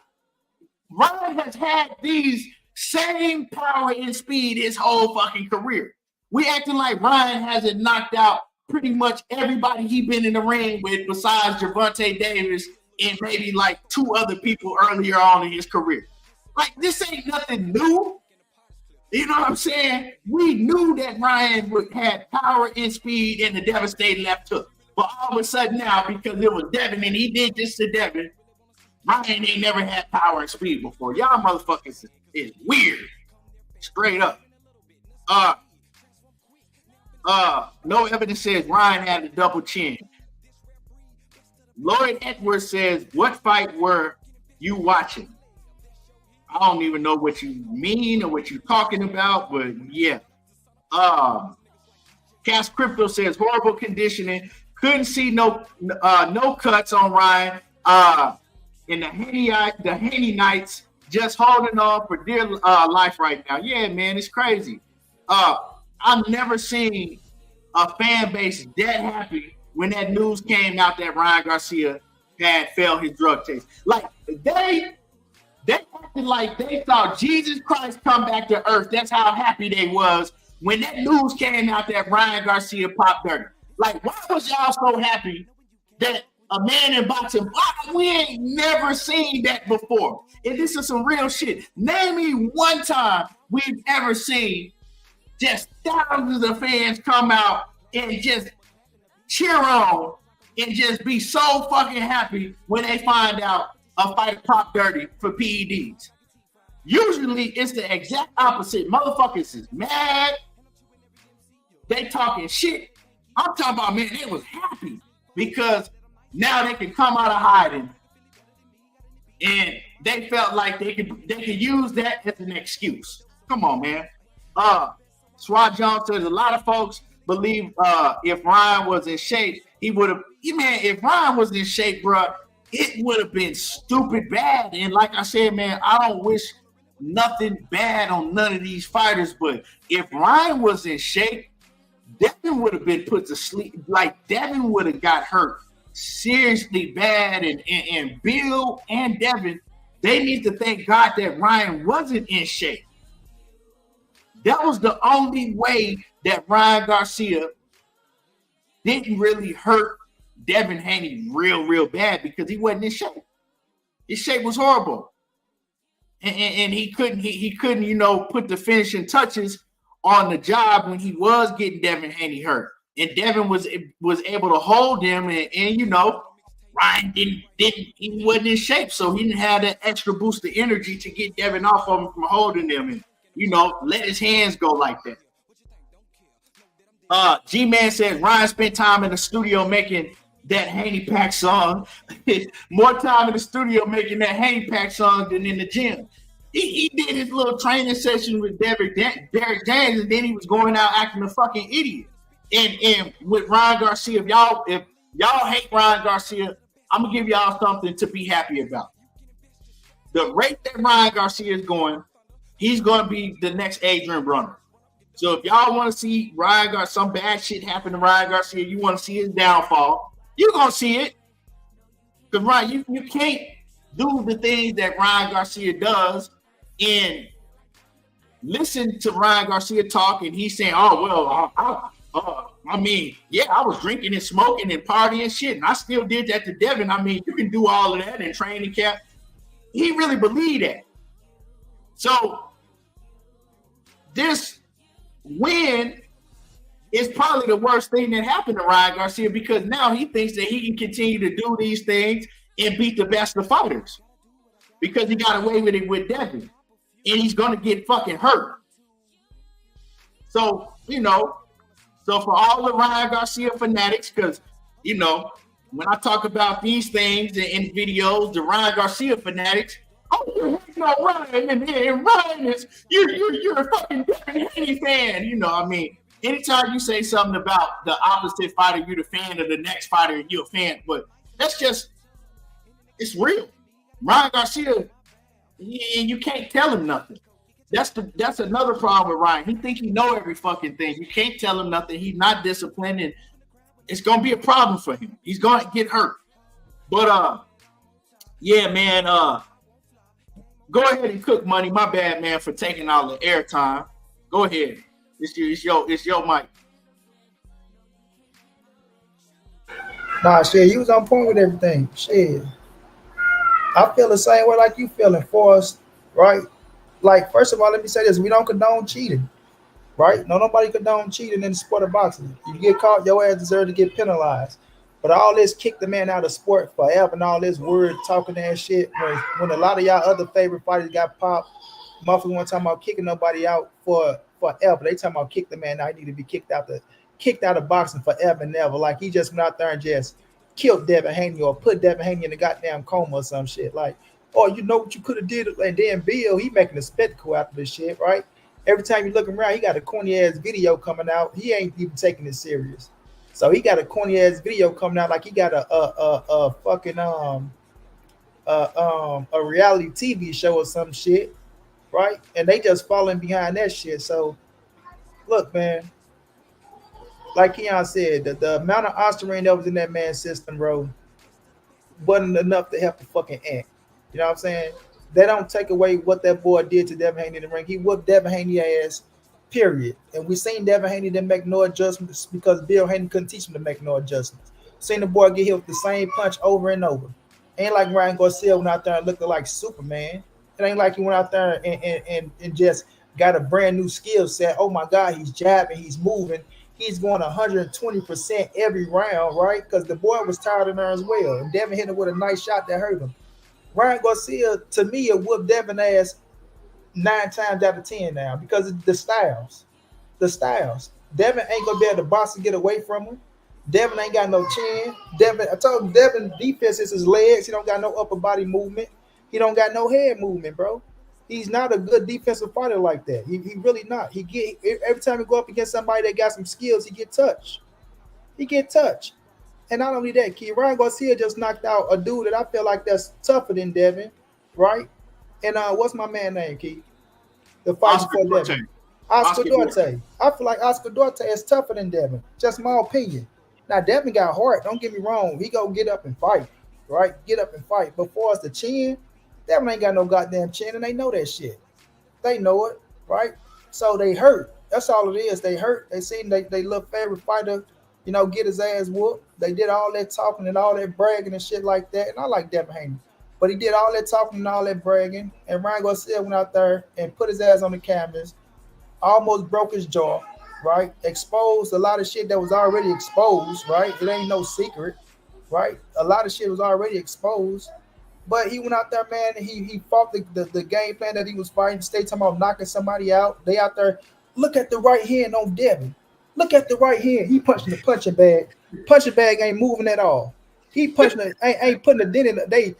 Oh my God, look at the new power Devin possessed. Look at the right hand on Devin. Like, y'all souping the boy head up to make him look like he's a fucking knockout artist. You understand? Then he go out there and get his ass dragged. So at the end of the day, man, look, if they take they do something to Ryan Garcia, suspend his ass, this, that, he deserved it. If that's the case, if that's the procedure, he got to take that, he got to take that. But it's not going to erase what happened in the ring, bro. And it ain't going to take away that people see that Devin Haney is what Devin Haney is. You know what I mean? If you go up against another power puncher like that, they go knock his ass out. Period. Because the next power puncher go be in great shape. Like we said, Ryan Garcia was even in great shape. You feel me? So at the end of the day, man, they can crawl all they want to. They can try to make excuses all they want to. Go ahead. Try y'all best to get the L took off his record or whatever the hell y'all trying to do, man. But like you say, Keith, be fair with the situation. Don't get the screaming and hollering and pouting and shouting and all this shit. Oh, man, he need to get suspended for the rest of his life. He need to get kicked out of sports. When you see motherfuckers who pop dirty more than once still in the sport. You know what I'm saying? So, and like I said, I don't respect cheaters. I'm not supporting no cheater. I'm not saying, what Ryan did was right, things of that nature. But I am kind of on the side of what you're saying, Keith. To have that small amount, bro, did he take a supplement? Because we seen that people saying that Adrien is in some supplements without being on the back of the bottle. You know what I'm saying? So it's some shit contaminated with Adrien. That ain't making no excuses for Ryan Garcia because, we don't know. You know what I'm saying? I'm not saying he did. I'm not saying he didn't. You know what I mean? Then we seen that he went and pussy paid for the hair follicles and shit like that. The pussy came back clean. So, all that shit plays a part, man. All that shit plays a part. But at the end of the day, looking at the whole situation as a whole, fam, Devin Haney got his ass whooped in the ring that night. Period. You know what I mean? He got to accept that. Like you said, Keith, if he really wanted his get back, he'd be saying, nah, we got to run that back. And we go do, extensive motherfucking drug testing I'm going to make sure. I want to know what's going on. You know what I'm saying? So that'll be it, man. Like I said, Miguel Cotto went out there with Margarito ass, bro. Whooped his ass. You feel me? And anybody else who feel like they got cheated want to get their get back. They ain't just say, I don't want to fight him because I can't trust him. You know what I'm saying? I can't do this. I can't do that. No, I want my rematch, bro. He cheated me. So we should run that back. You know what I'm saying? So he don't want to run it back because he know he can't beat that man. He know he can't beat him.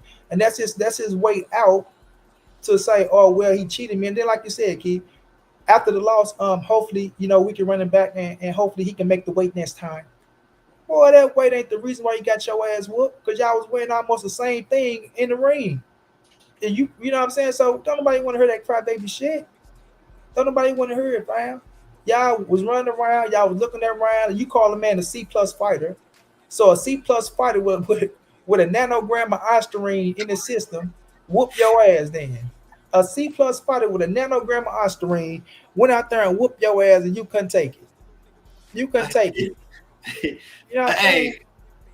It's just like, man, I knew that shit was going to backfire the way that he was talking, right? And I kept telling people, I said, he needs to shut the fuck up because he's putting his back up against the wall. Like the way that he was talking, he didn't even give himself the room to have a competitive fight. Right. You know what I'm saying? The way he was talking. Why would you, and Bill was actually saying, we know this is a tough fight, we know, but Devin wouldn't shut the fuck up. He's horrible. He's a C plus fighter. He ain't even. He's a C level fighter. He's come on, man. Right. Hey, Cash Crypto. Right. Crypto say 6 nanograms equal 1 vial of hawk blood. 6 nanograms equal 1 sensibine. You hear me? Like we didn't see Ryan. Like we said, bro, and we've been saying this. Man, you've been telling people this shit. Ryan got speed and power, fam. He got speed and power. Ryan put down everybody that he fought in the ring, bro. He hurt everybody that he fought. You know what I'm saying? Besides Tank, but he cracked Tank motherfucking ass. Tank was right? holding. Yeah, and then what Tank said Ryan is the best out of everybody that I fought. Ryan was the best. And then Devin, that's because he haven't fought anyone. Oh, he said a C plus fighter is the best he ever fought. That's because he haven't fought anyone. I'm going to show you guys that he's a C plus fighter, and I'm elite fighter. It's a difference. You want to be Floyd Mayweather so bad, bro. They want to be Floyd so bad, Bill. And that's right. If you want my son to see this fight, if you want your kids to see this fight, they got to go get Perns advisor. Because what my son go do to him, he go kill him. That's right. We go kill him. And your son almost got his ass killed in the ring. You feel me? So at the end of the day, bro, it's just like you say, Key. Stay humble in some parts. Stay humble, bro. Like you out there, like you just the baddest motherfucker out there because you got all these people kissing your ass, lying to you like a motherfucker. Devin, the number one fighter in the world. He's the number one fighter in the world. He's the number one pound for pound fighter. He's number one pound for pound. No one is doing what Devin is doing. No one is doing what Devin is doing. He's fighting everybody. Everyone. Well, what do I want to fight him? What do I want to fight him? Everyone is not doing what Devin's doing. What Devin is doing right now is better than what Floyd Mayweather ever did. Ever did. No one want to fight like Devin. Devin is the greatest. And what he's doing, he's on track to be the greatest fighter ever. Ever. No one was ever 23, 24 years of age, undisputed. He's the greatest. Motherfuckers lying to him and shit. He will believe in that shit too. Believe in that shit. You can knock him out, champ. He's nobody. Ryan is a bitch. And all that shit got to his head. Then his daddy go out there, you know what I'm saying, acting like his motherfucking son that turned into Triple G, right? He got Triple G power now. My son is going to kill him. He's going to kill him. You'll see. It's over for him, right? He I don't know if he think he in the ring fight or what the fuck he be thinking. But and I'm gonna say it right now. I don't care what nobody say. Ryan Garcia knocked Bill Haney out, Devin Haney and his mom out. But even the mama fell when Devin got his ass dropped. You feel me? So the whole family felt it. And Bill got the kids on there and shit. Ryan Garcia's a cheater. No one want to be like this motherfucker. He brought his kids into the situation. But at the end of the day, bro, it's like this, fam. Until we see because Ryan Garcia haven't been punished yet, and I don't know if the shit is still ongoing or what the situation is, right? If Ryan Garcia get punished, like I said, his ass deserves to get punished. It is what it is. I'm not taking up for Ryan Garcia. I'm not saying that. I like Ryan Garcia. I'm a fan of him, right? But if you go out there, they say that you cheated because of the nanograms that was in you, accept that. But it ain't gonna take away from what happened to Devin Haney, and that shit didn't play a part on what happened inside that ring, kid. Ryan Garcia just went out there. He whooped Devin Haney ass. He just exposed things that was already exposed, and people got to accept that. Whether they want to accept it or not, whether they need something to cover their ass to make them feel better, it ain't gonna change the fact that he got his ass whooped that night, and that everybody that watched it, they seen the same thing. That's why every time Bill do that shit, you see a lot of motherfuckers up under there. Man, y'all got y'all ass whooped, accepted, bro. So at the end of the day, if you ain't gonna go get no rematch, that ass whooping go stay there, and people still gonna be able to see it. But go ahead and catch your super chats, kid. Yeah. DeQuan Houston, what's happening with it, man? Appreciate the love and support. He says, I feel like a lot of these fans and boxing channels that's pro Haney would be saying, let the process play out before handing judgment if this was reversed. He says, they want to admit it, of course, but they know. That's a fact. It's a fact. And I'm going to talk about the support that Ryan Garcia is getting, and I'm going to cover that too, because, it's different. We haven't seen anybody get this type of support after popping 30. So I'm gonna cover that too, because I'm gonna cover all angles. But appreciate you. My man G-Man says Devin don't have too many options left to get a win. Can you go down the line and tell us who he can actually beat now that he got his ass beat by Ryan? That 140-pound division is rough.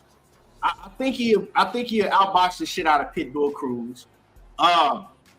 I think if he fights Sandor Martin next, that's his WBC mandatory. I think he could beat Sandor Martin because Sandor Martin is just a boxer. He ain't got no power like that. I think that him and Teofimo Lopez is a good fight, but it's a thing. Is Devin gonna be scared of the power? Is Devin gonna fight different now because he's afraid of power? Because we know that T.O. do got power and explosiveness. Now, if that's the case, yeah, he ain't beating T.O. But if he comes in there confident against T.O., and he come in there, he don't let what happened with Ryan Garcia affect him. If he get in the ring with T.O., he can beat T.O. because he can outbox T.O. And depending on what game plan he come with. So it's still fighters that he can beat. But it's also fighters that he gonna have to stay the fuck away from, straight up and down.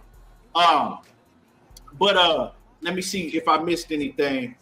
My man Omega says they better worry about who next. I'ma laugh again when they get his ass whooped. Man, and I seen Sports SI talking about the hate is real. You said he'll beat Hank. He'll beat Tank. No, he won't. He gonna go in the ring against Gervonta Davis. So let me go. Let me roll back, right? Because Tank got a fight that in Frank Martin also. So we need to stop putting people past fighters. You know what I'm saying? Especially if the fighter is is somewhat good, right? We got to let that play out. But let's say that Tank do what people think he gonna do, and then Devin and Tank fight. He's not beating Tank because he's gonna be afraid of Tank's power. Straight up and down. Everybody know that Tank can crack. You know what I'm saying? And if Tank go out there and knock out Frank Martin, and then Devin gotta fight him after that, Devin is gonna be afraid of that power. You know what I'm saying? Devin needs to go on a confidence building tour. And he might not ever be the same again. You know what I'm saying? You just never know. But he ain't beating no Tank. Now, if you had asked me before, I always said he couldn't beat Tank, but I always said it was a possibility that he could beat Tank. Like, I always thought that was a close fight, but once it got down the stretch, that Tank would catch up to him and eventually knock him out. That's how I've always felt. But and then NH Tube says that Money Brown impression of that one particular, he says their super fan on YouTube was priceless. Man, that shit, man. Hey, Money be having them niggas down pat for real. But real quick, right now, for the Devin Haney fans, right? I understand that a lot of people, they're noticing, why is Ryan Garcia, why is he the one that popped 30? But Devin seems like he's the one that's getting shitted on when he was a clean fighter. And I see that, right? And so what I always say with this YouTube and this social media boxing shit, right? It's a popularity contest. And you got to be very careful how you move if you care about your popularity, right? And the popularity contest, we've seen it on Devin's favor. We knew that Devin was bullshitting and lying when it came to that Shakur Stevenson situation. But it went in Devin Haney's favor, right? Because Shakur Stevenson, he didn't play his cards right on social media. Devin Haney and them, they was lying like a motherfucker, but they played the social media game right, and everybody was in their favor. In this situation, Devin Haney and Bill Haney, it backfired on them because they didn't play the game right. It's a popularity contest. This shit ain't real, right? So what I mean by saying that is people saw the fight inside the ring. Immediately, Devin didn't want to give Ryan Garcia no credit. Like I said, as soon as he got the mic in his hand, he started making excuses of the 3 pounds, even though he took the 1.5 million, even though he said the weight wasn't gonna matter and he was still gonna knock the fuck out of and get that bitch out of boxing. But immediately after we saw the fight, he grabbed the mic and started making excuses. Right? Then he went on Instagram and wrote a fucking whole long ass book talking about the weight. He feels that he lost because of the weight advantage that Ryan Garcia had, right? And all of that. So, and then Bill came. This is before any of this PED shit even came out. Then Bill came. Bill was making excuses. Oh, the weight. So somebody like me, I'm not respecting that bullshit right off the rip because you bitch ass nigga, you took the money. How you gonna take my bread and then run off and make all these excuses when you didn't have no problem taking my fucking money? A real one ain't respecting that right off the rip. So the first move that you made wrong is you start making excuses about the weight. And on top of that, we've seen this long ass nigga get in the ring against everybody that he's faced, and he didn't outweigh them. I'm talking about by a large amount of weight, he didn't outweigh all of them. Bullying everybody he get in the ring with, weighing way more than them. But now, you took your first L after talking all of that shit, and you're complaining about the weight. So people wasn't feeling that shit. Now everybody is. People can see the shit that you said beforehand. People know that you took the 1.5 million. So right off the rip, everybody already against you because the way that you're taking your L, and you're doing it on social media. You're doing it in the public. You ain't doing it behind the scenes. So people are already against you because you tried to play social media, right? Because see, the thing is, right, is Devin and Bill, they play the social media game. So they tried to play it this time, and they tried to say, oh, well, the weight, and they thought everybody was going to get on their side. But that shit backfired on them. Now everybody looking at you like some fucking clowns. So everybody's already against you when the PED shit come out, right? And Ryan Garcia, he playing the social media game better than y'all because he posting 1,000,000 miles an hour. He's going on every fucking show. And then when the PED shit came out, he's still doing the same shit. And also, people was looking at Ryan Garcia and seeing how he was fighting, and they like, well, we didn't see no PED affecting the fight like that. So they played the game wrong. Like I said, if they had said, look, man, we underestimated Ryan Garcia, you know, the weight wasn't the issue, you know, we're not going to complain about the weight. We want our get back, and we going to go to the gym, we going to get better, and you know, we going to come back better next time. He was just a better man tonight. If that had happened, and then the PED shit had came out, everybody would have been on Devin and them side. Everybody been like, oh, damn. But see, they went about it the wrong way.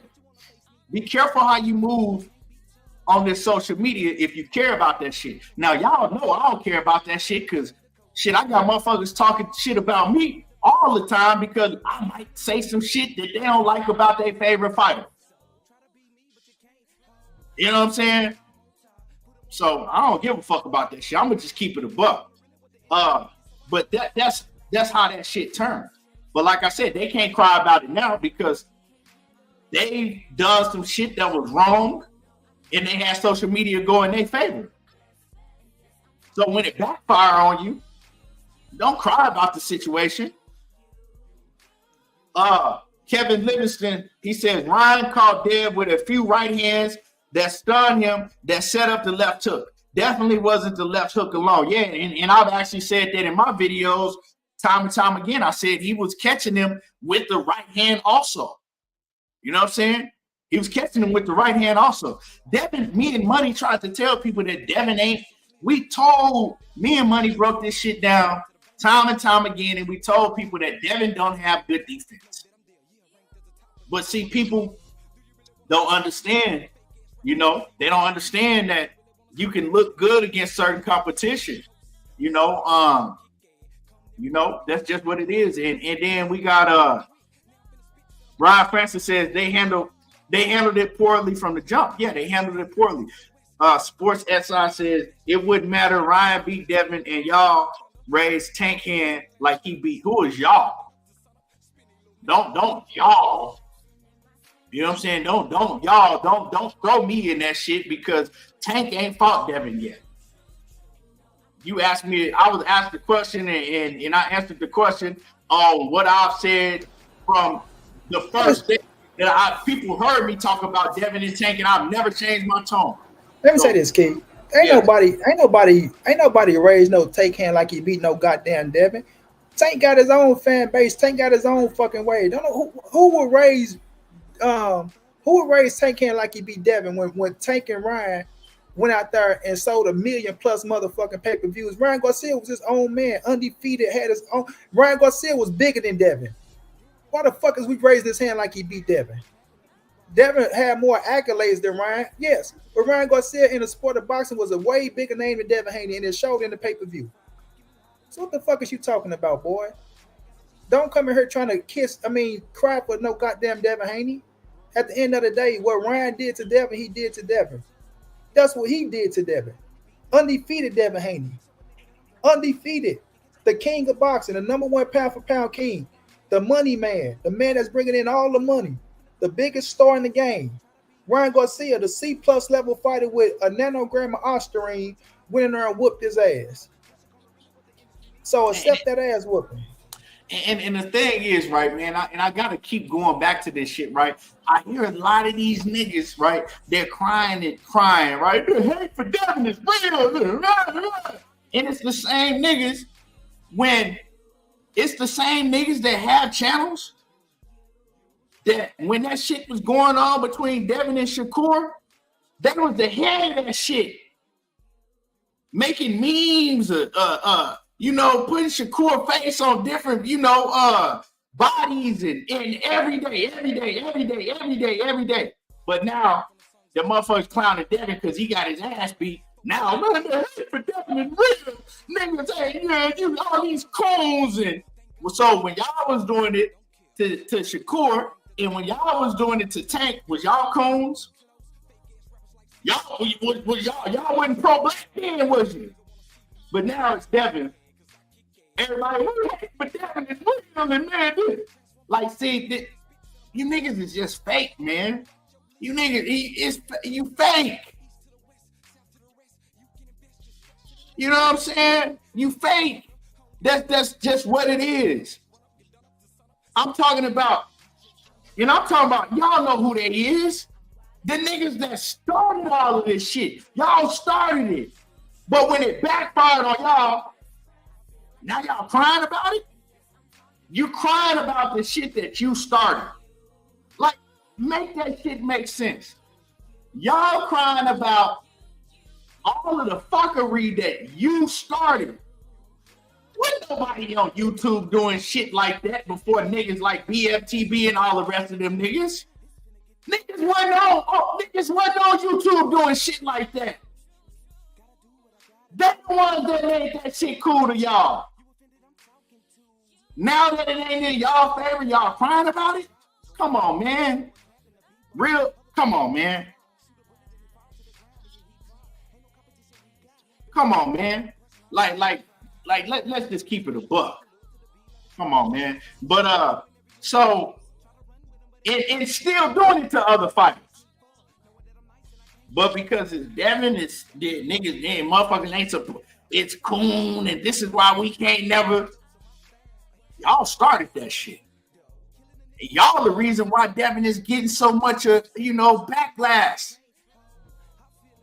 Bill need to understand the game also, because you the one that was popping your face up on everywhere talking all that loud shit.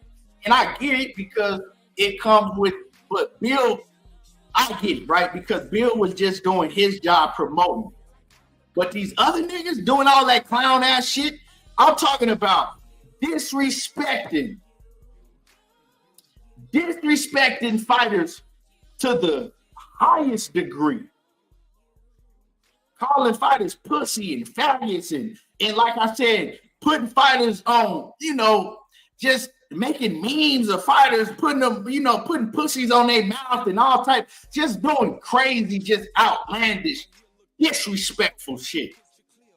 And Devin ain't even getting all that shit done to him. When actually people that's talking about the situation with Devin, they just saying, look, man, he got his ass beat, and it's not because of Oysterine if you look at what we saw in the ring. That's it. Like, you know what I'm saying? Like, come on, man. Like, the shit that group was doing to other fighters, that shit was fucking just outlandish and sick. You know what I'm saying? And I'm not just saying this now because I've been said that shit. Like, that shit is just, it's sick, bro. I think that's a lot of the, and they made that shit cool. A lot of people think that shit is cool. A lot of these young cats that came up behind that shit, they think that shit is cool. But anyway, man, yeah, so that's why Devin is getting a lot of the backlash. That's why the shit didn't go in his favor, because they went about it the wrong way. And when you do shit like that, it's always gonna come around full circle. When you do wrong shit, it's always gonna come around full circle, straight up and down. You know what I'm saying? Yeah, David said, I should have offered this bomb Shakur 10% after Shakur last fight, right? And you use shit like that and you build on shit like that, right? Devin, right? When you knew that you wasn't better than Shakur, you knew that Shakur been beating your ass for your whole career, but you want to say shit like that. And man, his daddy knew it, Key. Yeah. And man, his daddy knew it. Knowing they was on some bullshit. And then they knew they was on some, talking about, he offered him 25%. He should have took it. Who better take 25% when you know if you go to sanctioned body route, you can get at least 50 to 30 to 40%. Who the fuck y'all think y'all talking to like somebody stupid, bro? Like, get out of here with that bullshit. What's up, G? Get out of here with that bullshit. You feel me? So they knew what it was. Then they go slander Shakur Stevenson up and down, all around, bro. Slander that man's name, right? Like he was trying to fuck Devin Haney over or things of that nature, where all that man was trying to do was get a motherfucking a fair deal that he know that he deserved. You know what I'm saying? Then turn around, they want to kiss Shakur ass. Oh, we love Shakur now because he stood up for Devin against Ryan Garcia. Man, get y'all ass up out of here somewhere, man. Weird ass people, man. Yeah, I can't trust you right now. You got. I'm finished, bro. Hold on, my bad. Hold on, Keith. Yeah, it's just crazy, man. So like I said, you can't start a whole movement and get all these motherfucking sheep behind you, and then when it backfire on you, you cry about it. That shit right there, just that's some fake ass hoe ass shit. You can't do shit like that, So, and the thing is, right? If Shakur, man, he could have trashed Devin. And I ain't gonna lie, if I was Shakur, I would have been on Devin hell. He kind of came to the defense of Devin, right? And I think he feels some type of way because, I called him out about some shit in the video I did. I know he's seen it, right? But I was keeping it real because, right? And you gotta, and I was keeping it real. And what I said is that Shakur, when he said that Ryan Garcia needs to be banned, he needs to be banned for life, right? And I said, how the fuck he gonna say that shit when it's other fighters that pop dirty, and I've never seen Shakur come out talking about that they need to be banned for life. I also said Shakur fought Oscar Valdez after Oscar Valdez popped dirty, and he still fought him. And he ain't never came out and said that he need to be banned for life. You know what I'm saying? I said that Shakur, I've seen him talk about how great Tyson Fury is. He ain't never came out and said that Tyson Fury need to be banned for life, and he popped dirty. So what I did is I pointed out, like, you can't start saying shit because you don't like a certain fighter, but then you don't say the same shit for the next fighter. You know what I'm saying? Because you ain't keeping it real all the way around the board. You can't go on the they need to be banned for life, tour for one fighter, but then keep your mouth closed for the next fighter. And even get in the ring with a fighter that has popped dirty before.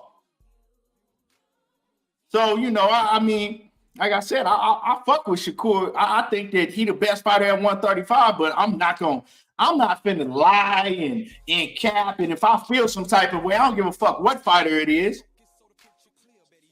I'm gonna tell y'all how I feel about it. And that's just how I felt about the situation. I'm not a fan, I'm not a super fanatic fan like a lot of people are that think that, because that's my I don't really even have no favorite fighter. I got fighters that I like. Probably my favorite fighter is, I'm lying. My favorite fighter, Deontay Wilder, and probably Errol Spence. But other than that, I just got fighters I like. People think because I like it because I think that Shakur is the best at 135. Oh, that's your favorite fighter, Shakur. Nah, bro, that's just how I feel about it. I think that he's the best fighter at 135. I don't think nobody can beat him, but I think that him and Tank is a tough fight, but I think that he'll beat Tank. My opinion. But yeah. But yeah, I ain't one of them dudes that's, if I like a fighter, I'm just gonna act like they can't do no wrong and they right in every situation. I don't do that shit, and I never will. Brian Francis says Big Baby had a whole PED cocktail in his system ahead of the AJ fight, and they let him back in the sport. Right, bro? You didn't hear motherfuckers running around talking about he need to be banned for life. And he should have been banned for life because that was like his third time popping dirty. And then he popped dirty after that. Yeah, bro. You know what I'm saying? Ain't no Big Baby, my dog, with his big cheating ass. All right, man. He need to be banned for life if anybody. My man Reyes NY76 says it's hard to have a favorite these days. These guys don't be fighting each other. And man, my favorite a lot of times go off of character too. Like I like Jerron Boots Ennis a lot too, right? Like if I have a favorite fighter, like Andre Ward was my favorite fighter, but I go off of character because see, I know that any of these fighters can lose in the ring, so I don't get like just A lot of y'all, man, and I'm not talking about nobody in particular, but a lot of boxing fans, they think these fighters are superheroes and they look at them as gods. Like they can't do no wrong. Anything they say is right. It don't matter. They like, bruh, that's why I go off the character. Like, I fuck with Wilder because I like his character. He a real one to me. I fuck with Errol Spence because I like his character. He's a real one. I've seen these fighters interact with people. Thousands of people around them, how they interact. Andre Ward, man, one of the smartest individuals, intellectual individuals that's ever been in the ring. His character ain't flawed. Jerome Boots Ennis, man, I fuck with his character. You know, and you could just tell, man. So a lot of times, if I have like a favorite fighter, man, it's because of their character. It ain't just all because of they can fight or they good in the ring. That's just me. But anyway, Money, you got something you want to? Yeah, no doubt, bro. But now we can move on to the next topic. But you said it all, bro. Just another thing about boxing shit. I kind of lost the love for boxing a little bit, fam. So, like you say, it's been picking up a little bit, things of that nature. But at the end of the day, like you say, the way shit is going down, bro, and to me, you know what I'm saying, just how shit playing out in the sport, man. I just sit back and watch the shit and call it how it is. It is what it is. Like, I don't know. I just know everything that's gonna happen in the sport, what it's gonna be, who gonna fight who ain't gonna fight who, why they not fighting them, what it is, the money grab. Once you get to a certain level, you know what I'm saying? Like, I just see the shit for what it is all the way around the board. You know what I'm saying? I'm talking about all the way around the board. To where it's like, okay, I understand this shit, right? And if it happened, it happened. If it don't, oh well. You know what I'm saying? I'm not on this motherfucking fit of, he need a fighter, man. Fuck all that. He need to give him this. Nope. If you don't fight him, you just don't fight him. I really don't give two fucks. Whoever you fight, oh well, let's go see that fight. If it happened, it happened. If it don't, it don't. Everybody else can cry about that shit. Fall for it. Like I said, I've been left to hyperboxing, bro. So, you know what I'm saying? I don't look at it the way everybody else look at it. But, like you said, I still got the fighters that I like, right? I got the fighters that I like that I'm going to rock out with. But other than that, the sport is the sport to me, bro. This shit just gonna be like basketball, football, and everything else, and just keep it pushing after that. You know what I'm saying? Because you been look up with this shit, and you been be arguing with motherfuckers over some motherfucking shit that don't make no sense, ain't got nothing to do with you in life, ain't gonna benefit you in life, none of that shit. And you on this motherfucker going to hell and hot water over some shit. Now this shit done got personal. While these motherfuckers living their best life. You know what I'm saying? Hundreds of millions in the bank, 20 million in the bank, 10 million in the bank, this in the bank, and you up here arguing with a motherfucker just for the hell of it. Man, please, bro. Get the fuck out of here somewhere. Like I tell nigga that came on that was in the chat. One time I did a live stream not too long ago. Well, one of the last live streams I did, I said I forgot who it was, but I'm talking about he going hard, like he was ready to kill some shit for this fighter, and I can't remember. I think it might have been Devin.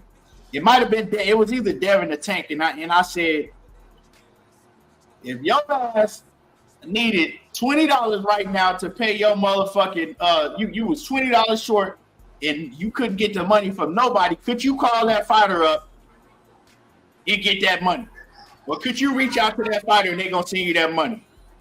I said, answer it real. Motherfucker was like, no. I said, why the fuck you on here doing all that shit then? For real, bro. At the end of the day, bro. Because we crying and motherfuckers be wanting to fight and meet up over these fighters, bro. They rich as they filthy rich. They don't give a damn about you or nobody else in here. Right. You can drop dead and next day they ain't gonna send your ass down and put your ass For real. on the ground. It was a comment shit. This dude, man, we ain't doing all. Let me read. I read a comment and I want to. It was let me find it, dog. That shit was funny as hell. But we ain't doing all that. Hold on. Let me find this comment. First of all, boy, we ain't doing no snitching. We ain't investigate nobody to no FBI. First of all, we don't rock like that over here. But he said, and who is that dude who's giving away money on Blue Blood Punch Drunk Channel? Charles Cheese. that dude is suspicious. He should be investigated by the FBI. I mean, bro, that's his prerogative. Why are we worried about investigating somebody for that? But the funny thing is, I know who it is, but I ain't finna tell y'all. You don't need to be investigated. You need to come drop some of that shit off on Monty B and everything boxing. For real. Investigated, man. I ain't we sending nobody to jail, bro. Right? That nigga feeding the community. Why the fuck we sending him to jail? For real. Investigated, bro. That nigga giving more than what these boxers giving out. So I send him to jail. Send some of these motherfucking boxers to jail before I send him to jail. For real. That's why Jones said have faith. I ain't investigating shit, but what my kids is doing. I'm not doing no investigating. I'm about some investigating. Hey, but yeah, man. Now let me talk about something, right? Before I wrap it up, right? Now what you mad at me for, Cassandra? For what? Go ahead, Keith. I want to talk about something, right, man? So, Terence Bud Crawford, right? He getting a lot of favoritism that's going his way, and it seems like now, all of a sudden, that he hooked up with Turkey Al-Sheikh. I'm talking about Bud is getting everything that's going his way. Now, it's been 2 rulings that just went in Bud Crawford's favor. One of the rulings is that we know that Bud is fighting Israel, I think his name is Israel Madrimov, right, in August. And he's fighting, well, he was fighting for the WBA strap, for Israel Madrimov's WBA strap, right? But now, another ruling, your background loud. But now another ruling, right, is that now we know that Errol Spence and Sebastian Fundora, they're going to fight each other, right? We don't know when that fight going to take place, but sometime, in the late summer or fall, right? Errol Spence and Sebastian Fundora. Sebastian Fundora has the WBO strap and the WBC strap. Well, if you're wondering why Errol Spence is only fighting for the WBC strap, is because now they've decided to strip Sebastian Fundora of the WBO strap, and Terence Crawford is going to be fighting Israel Madrimov, not only for the WBA now, but it's going to be for the WBO strap also. So basically, they talking about stripping Fundora and letting Terence Crawford and Madrimov fight for that belt that Fundora had, right? And I said, hold on.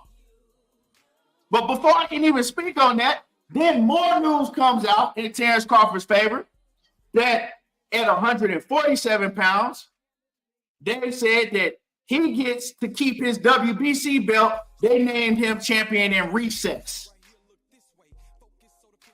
So let me touch on that, right? So when I heard that, I said, they named him champion in recess, but at 154, Jermell Charlo, he moved up in weight, fought Canelo. As soon as he did, they started stripping him of the straps.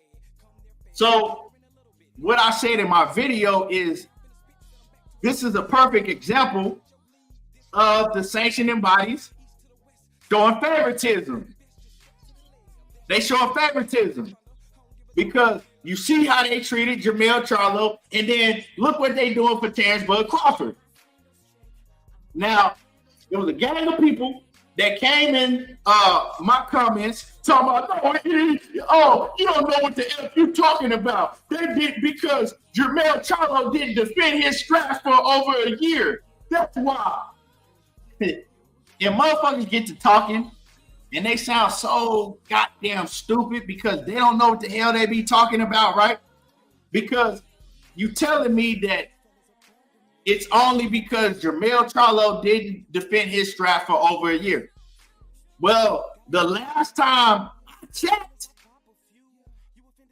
Terence Crawford ain't fought in a year coming up, when Terence Crawford gets in the ring with Madrimov, he'll be out of the ring for over a year. Terence Crawford will be moving up to another weight division, just like Jermell Charlo.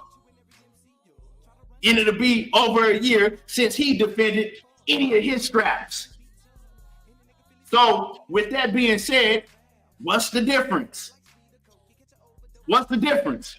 Both men was moving up.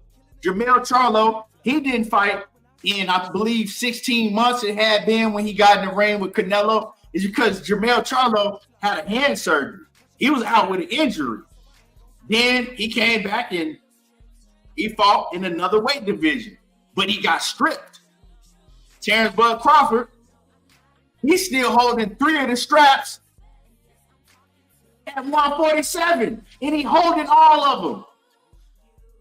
In the WBC, then already ruled that, we just gonna name him champion in recess, and he can go up and fight at 154, win the strap at 154. So I said that, yeah, they showing him favoritism that Jermell Charlo didn't get. Now, it ain't nothing against Bud, because any fighter is going to take advantage of the situation if they're allowed to take advantage of situations like this. I just pointed out that they didn't show Jermell Charlo the same, favoritism like they doing to Bud. Why Jermell Charlo gets stripped of all these straps, but Bud can still hold all of his straps at 147, except for the IBF. And we know from, if you was listening earlier on in the show, that the IBF is the only sanctioning body that hold any type of integrity. So this is cool for Bud, but is it fair? You know what I'm saying? But with all that being said, it looks like that everything is kind of falling in place for Bud Crawford to become undisputed at 154. It can very well happen. But what's your thoughts on that real quick, Money? If it happened, it happened. But like you say, things fall in place for him. Oh, well, right? I just don't like the fact of people making it like Errol Spence shouldn't get an opportunity at Sebastian Fundora. That's my whole thing. When we all know Sebastian Fundora is a PBC fighter, and Terence Crawford is not a PBC fighter. I don't give a damn what y'all say. Oh, man, he was the undisputed champion. He deserved it. He this, he that. Okay, the business is still a business. You feel me? The business is still a business at the end of the day. So the WBO, they fuck with him. So you can understand that one. But Earl's still going to fight for a title, the WBC. You know what I'm saying? So that still can put him in a great position to get another fight with Terence Crawford at 154, no matter what happens. No matter you think he can't beat him, he will beat him, whatever the fuck you think. At the end of the day, if Earl go beat Sebastian Fundora, if he can beat him and get that scrap, and Terence Crawford want to become undisputed at 154, you got to see Errol Spence if he's the WBC champion. But, it's the nature of the beast, bro. You get behind somebody that got some money and got a little power and things like that, you know how these sanctioning bodies be, key. They go follow the money. You know what I'm saying? If you can put $1 out there for them and raise their little percentage or something, they go follow the money. There's no hate on Terence Crawford, but him going to fight motherfucker Madrimar, whatever his name is, a motherfucker like William Scully, right, Keith? Who the fuck know who this dude is? It's like another William Scully. You don't know who the fuck this dude is, So everybody jumping and clapping and stumping their feet and all that shit. Like, oh man, this, that, third. Happy to see him back in the ring, right? And go watch it, pull for him. But don't make it like he's going out there and just doing something totally spectacular, like he's going out there fighting a goddamn killer at 154. You know what I'm saying? Yeah, dude, undefeated and supposed to be the whatever y'all try to make him out to be. But Terence Crawford go wash his ass. And at the end of the day, it is what it is. If you can get some strings pulled your way and things like that, salute to you. But don't try to dog out Errol Spence because he lost to Terence Crawford. He lost the one fight. Like he just won one of the fucking biggest names in boxing. You know what I'm saying? And people don't understand his fan base is still behind him.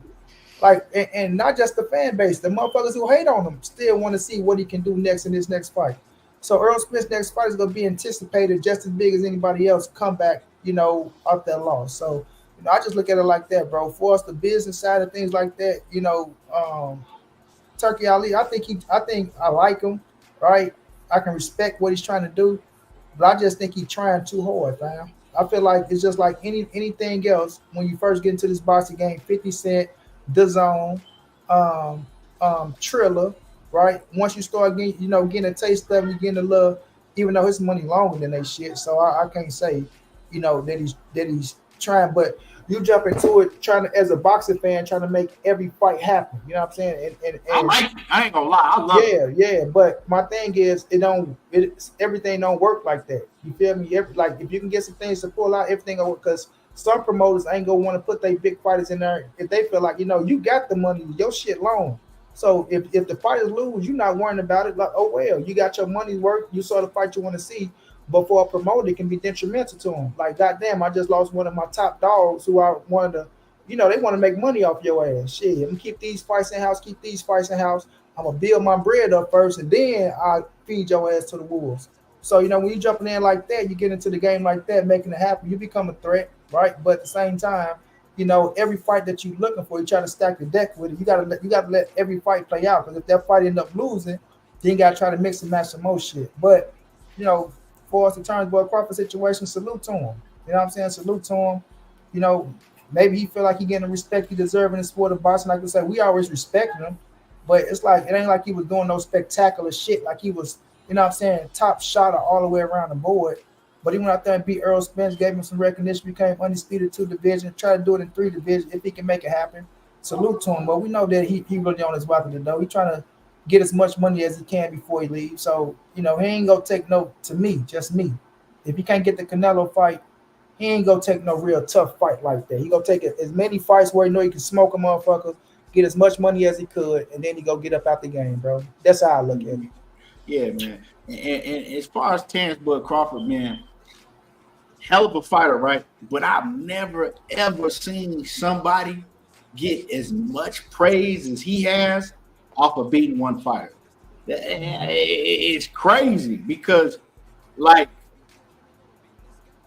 people act like that Terence Crawford just ran through a gauntlet of fucking A-level fighters. He didn't. Let's just keep it a buck. So, and I'm saying this because when you hear people talk, oh, he deserves it. He deserves to be able to do anything he wants to do. Terence Crawford, he did it. It's like, bro, he beat one fucking fighter. He beat Errol Spence. Y'all acting like this man just went on a fucking, just a crazy run and beat everybody. That's what's crazy to me. I've never seen a fighter get this much praise off of beating one fighter that the people that's giving him all the praise claim that Errol Spence was never even good like that. These are the same people that told you that Errol Spence was overrated and he was a drunk, and it's crazy, bro. It's crazy as hell. I've never seen this happen. One fighter. And I'm talking about one A-level fighter that was in I don't even want to get into the situation, but yeah, he's a hell of a fighter. We all know that, but let's stop acting like this man just did the unthinkable and just ran through, we acting like he didn't ran through Keith Thurman, Danny Garcia, motherfucking Sean Porter. He beat Sean Porter, right? But I'm just saying, right? Kell Brook, he beat Kell Brook, but Kell Brook was old. But we acting like that he just ran through a whole division. And it's like he don't have to do nothing else. He don't have to do nothing else, man. Look what everything he's done. He don't have to do nothing else. But in order for me, this is my thing. In order to get the praise that you get, you at least got to fight one more A-level fighter. You know what I'm saying? Well, you at least got to fight one more A-level fighter. But you can't just fight one fucking A-level fighter and then just you at the top of fucking Mount Rushmore. You was undisputed at 140, but it wasn't nothing impressive at 140 at all. I'm gonna keep it a buck. Y'all can get mad if you want to. Yeah, you know, you went to 147 and you stopped everybody, but all the way up until you got to Sean Porter, there wasn't no impressive fighters on that resume. Like, so, and I'm not saying this to shit on Bud. I'm just saying, let's stop acting like that.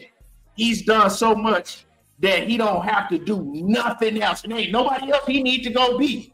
If he's saying that he the best still, and everybody's still saying that he the best, he still needs to prove that by at least fighting another A-level fighter.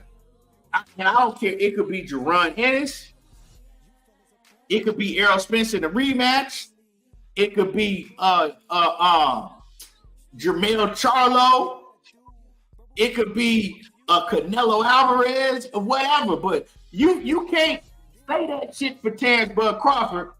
And then, even though I don't like Canelo, everybody know I don't fuck with Canelo.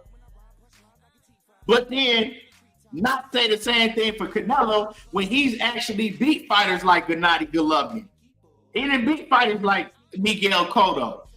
He didn't beat fighters like Caleb Plant. You see what I'm saying? So we can't. We gotta keep it real, man. That's just how I feel about the situation. I want to see him because as soon as you say you want to see him fight Boots, oh, you're hating. Why am I hating? Because I want to see the nigga fight Boots. Or I would like to see him fight a Jermell Charlo. That's hating. But yeah, man.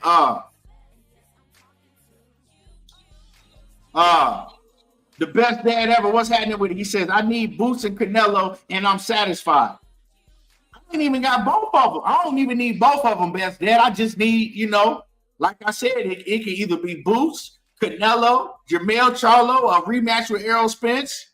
And I say the rematch with Errol Spence loosely. I say that shit loosely because I don't even know if Errol Spence wants that rematch. That's a whole different story that I'm going to do a video on. So I'm going to leave that like that. You know what I'm saying? And I'm not, you know what? I ain't even going to put Errol Spence in there. Because no matter what condition we feel that Errol Spence is in, he still beat Errol Spence.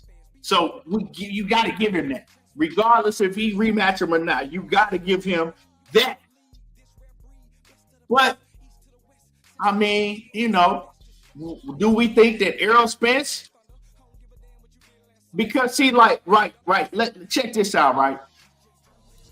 If you put in Terence Bud Crawford on a pedestal to where he don't have to do nothing else, he's better than everybody, he beats everybody, he is him because he beat Errol Spence, well then you got to say that after Terence Crawford, Errol Spence is the next guy in boxing.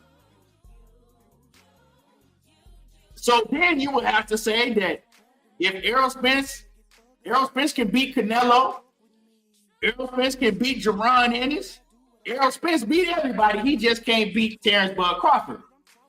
Then you have to say that. And ain't nobody saying that.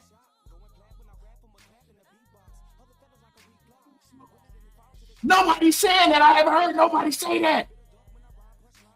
So come on, man. Like, come on, man. Like, this shit crazy. But yeah, man, that's all, doesn't take away that he a hell of a fighter. I just want to be able to say, yeah, hey, he did everything, he did everything for me to put him in the conversation or me to put him right there. Because, see, people put him up there with Floyd Mayweather's and the Sugar Ray Leonard's and the Sugar Ray Robinsons. People are putting Bud Crawford in that conversation, but all of those fighters, they proved without a shadow of a doubt that they belong in that conversation, that they belong where they are, and they didn't just prove it one time. You can go down their resume and say, okay, yeah, that's him. Can't do that with Bud.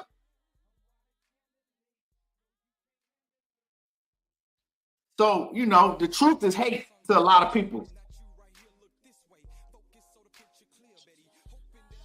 You can't do that with Bud. I don't give a damn what nobody says. And am I saying that he's not? No, I ain't saying that he's not. But I'm not saying that he is until you really, really put in that work like that. It's just, you know what I'm saying? I'm not impressed. None of those fights before he fought Errol Spence, none of those fights, Terence Bud Crawford wasn't a huge favorite. I mean, so man, it just is what it is, and people don't like when they hear the truth. You know what I'm saying? That's it, man. You know what I'm saying?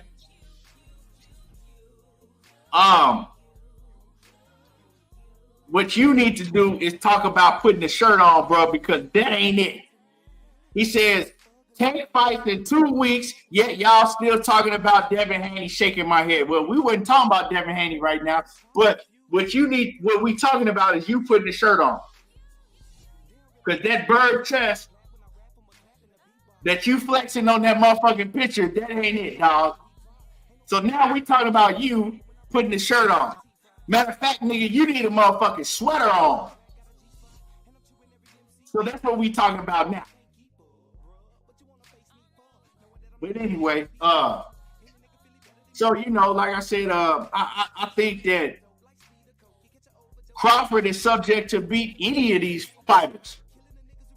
You know, I don't think he could beat Boots, but is it a possibility that he beat Boots? Hell yeah. I could be wrong. I'm just picking Boots. You know what I'm saying? Can he beat Jermell Charlo? All of these fighters he can beat. You know what I'm saying? You know what I'm saying? I just want to see it. Ain't nothing wrong with that. I'm different than Money. Money, he tell you that, you know, he don't really give a fuck about, you know, if these fighters fight each other or not. I do. I'm still a boxing fan. I ain't caught up in all the hype, but I'm still a boxing fan to where I still want to see, you know, the best fight the best. I still want to see these fights because why am I watching boxing if I don't want to see these fights happen? If I don't give a damn. I still give a damn. Once I stop giving a damn, I'm going to stop watching boxing. You feel me? I still want to see the best NFL team play the next best NFL team in the Super Bowl. Like, I still want to see all that shit. But and as far as, man, I want to talk about what Money said about Turkey Al-Sheikh. I disagree with Money on that. I like what Turkey Al-Sheikh is doing. I don't think he coming in there trying to do too much because he got the money. And it ain't my job to worry about a promoter in a fight. I'm a fan. I don't give a fuck about, oh man, this promoter was trying to build his fighter. Now Turkey Al-Sheikh didn't put him in the ring with the next best fighter. He didn't fucked up. I don't care about none of that shit, bro. Like, I'm a consumer. All I want to see is the best fight the best. My job is not to be a promoter or to worry about, you know, a promoter building his fighter and none of that shit, bro. I don't give a fuck about none of that. Why should I care about that? I didn't say chip off. I said the promoter not gonna give him the fight because they want to build a fighter up. That's how the game is now. The promoters. Yeah. Oh, okay. Yeah. We know what the promoters be doing, right? And the promoters be doing all that shit, right? But I think what Turkey is doing, Money, is that a lot of this shit is going to expose a lot of these fighters, right? Because a lot of these fighters, they run around talking about they'll fight anybody if the money is good. If the money right, we'll fight anybody, right? The promoters, they tell you the same shit. So now, what Turkey is doing, he's putting these guys in these fights, and he's paying them to do it, paying them a large amount of money to do it. So what's the problem? That's what you fighting for. That's what y'all say y'all want. Y'all want the money. Okay, well, if you want the money, go ahead and fight the best. I think that's great. I mean, I think that he's giving us something that we needed in boxing, because for the longest time, these fighters, they've been fucking us over. These promoters been fucking us over. And they've been trying to go as long as they can, get by without having to fight the best, all while telling you that they are the best, but making excuses why they don't need to fight the best, or the money ain't right, or my promoter this and that. So I think that he kicking the doors down. You remember when Pimp C came through, he said knocking doors down. He knocking doors down. Like Pimp C said, he came through knocking doors down. So a lot of these dudes, they're not going to be able to hide behind the same excuses they was hiding behind before. If Turkey called your name and he say, I want to see such and such fight such and such, and then all of a sudden you making excuses, we know what it is. Just like we hearing, I don't know if you heard it, Money, but it's a rumor, and I got it in my phone, that Turkey Al-Sheikh is trying to put together Mexico versus hold on, let me pull it up. Mexico versus the US, right? And I think I got the fighters that he's mentioned. Hold on real quick. Let me try to pull it up if I can find it.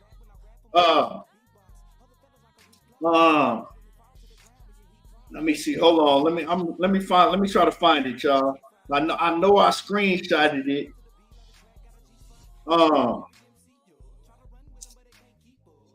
Give me a second, y'all.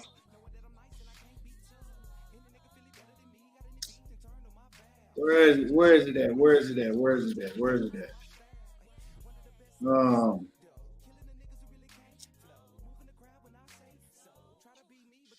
Damn, where the hell is this? Let me find it. Let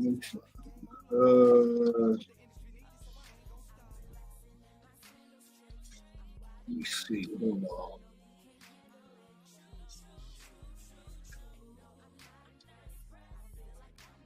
on. Oh, here it is right here. So it's a rumor that he tried to put together Mexico versus the USA, right?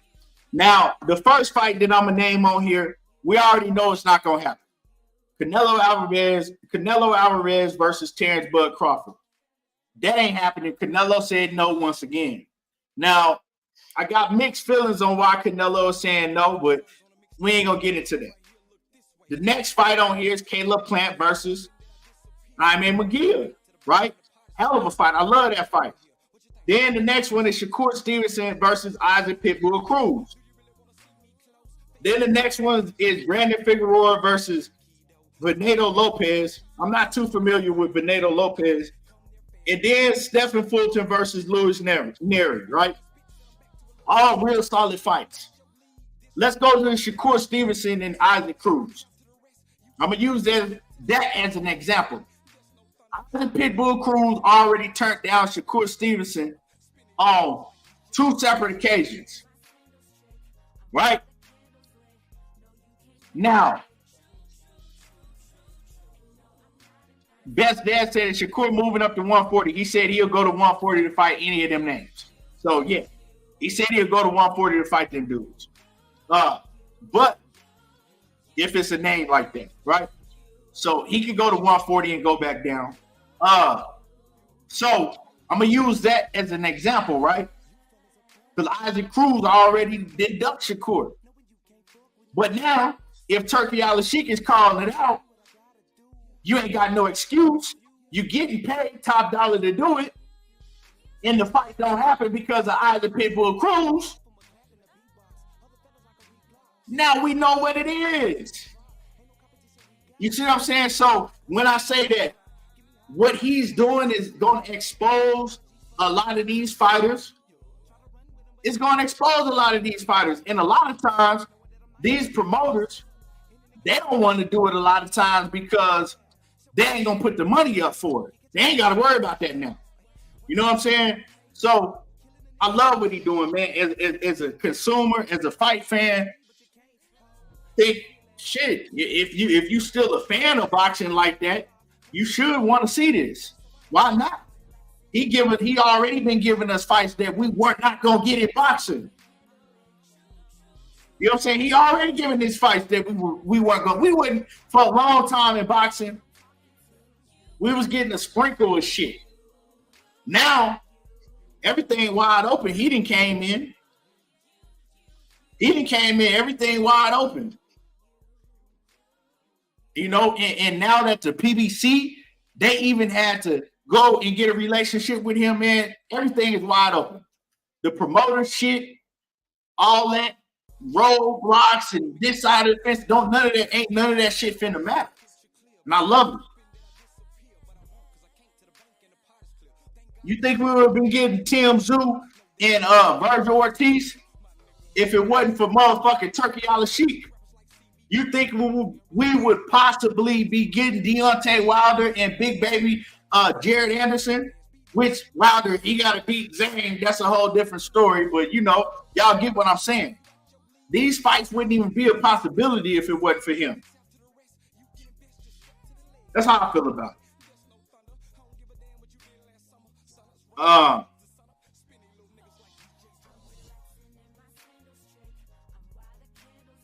But yeah, David the Real says Isaac Cruz and his people say Cruz won't fight Shakur because he will win by running. I mean, like I said, that's an excuse. If for any boxing fan that's like, oh yeah, man, that's facts. That's the boxing fan that don't know shit about boxing. The boxing fan that watches a TikTok video and then try to come on channels and debate you.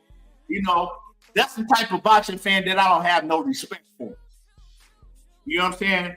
And a fighter that says shit like that, that tells you, that's why I said that Devin Haney will beat the shit out of Pitbull Cruz.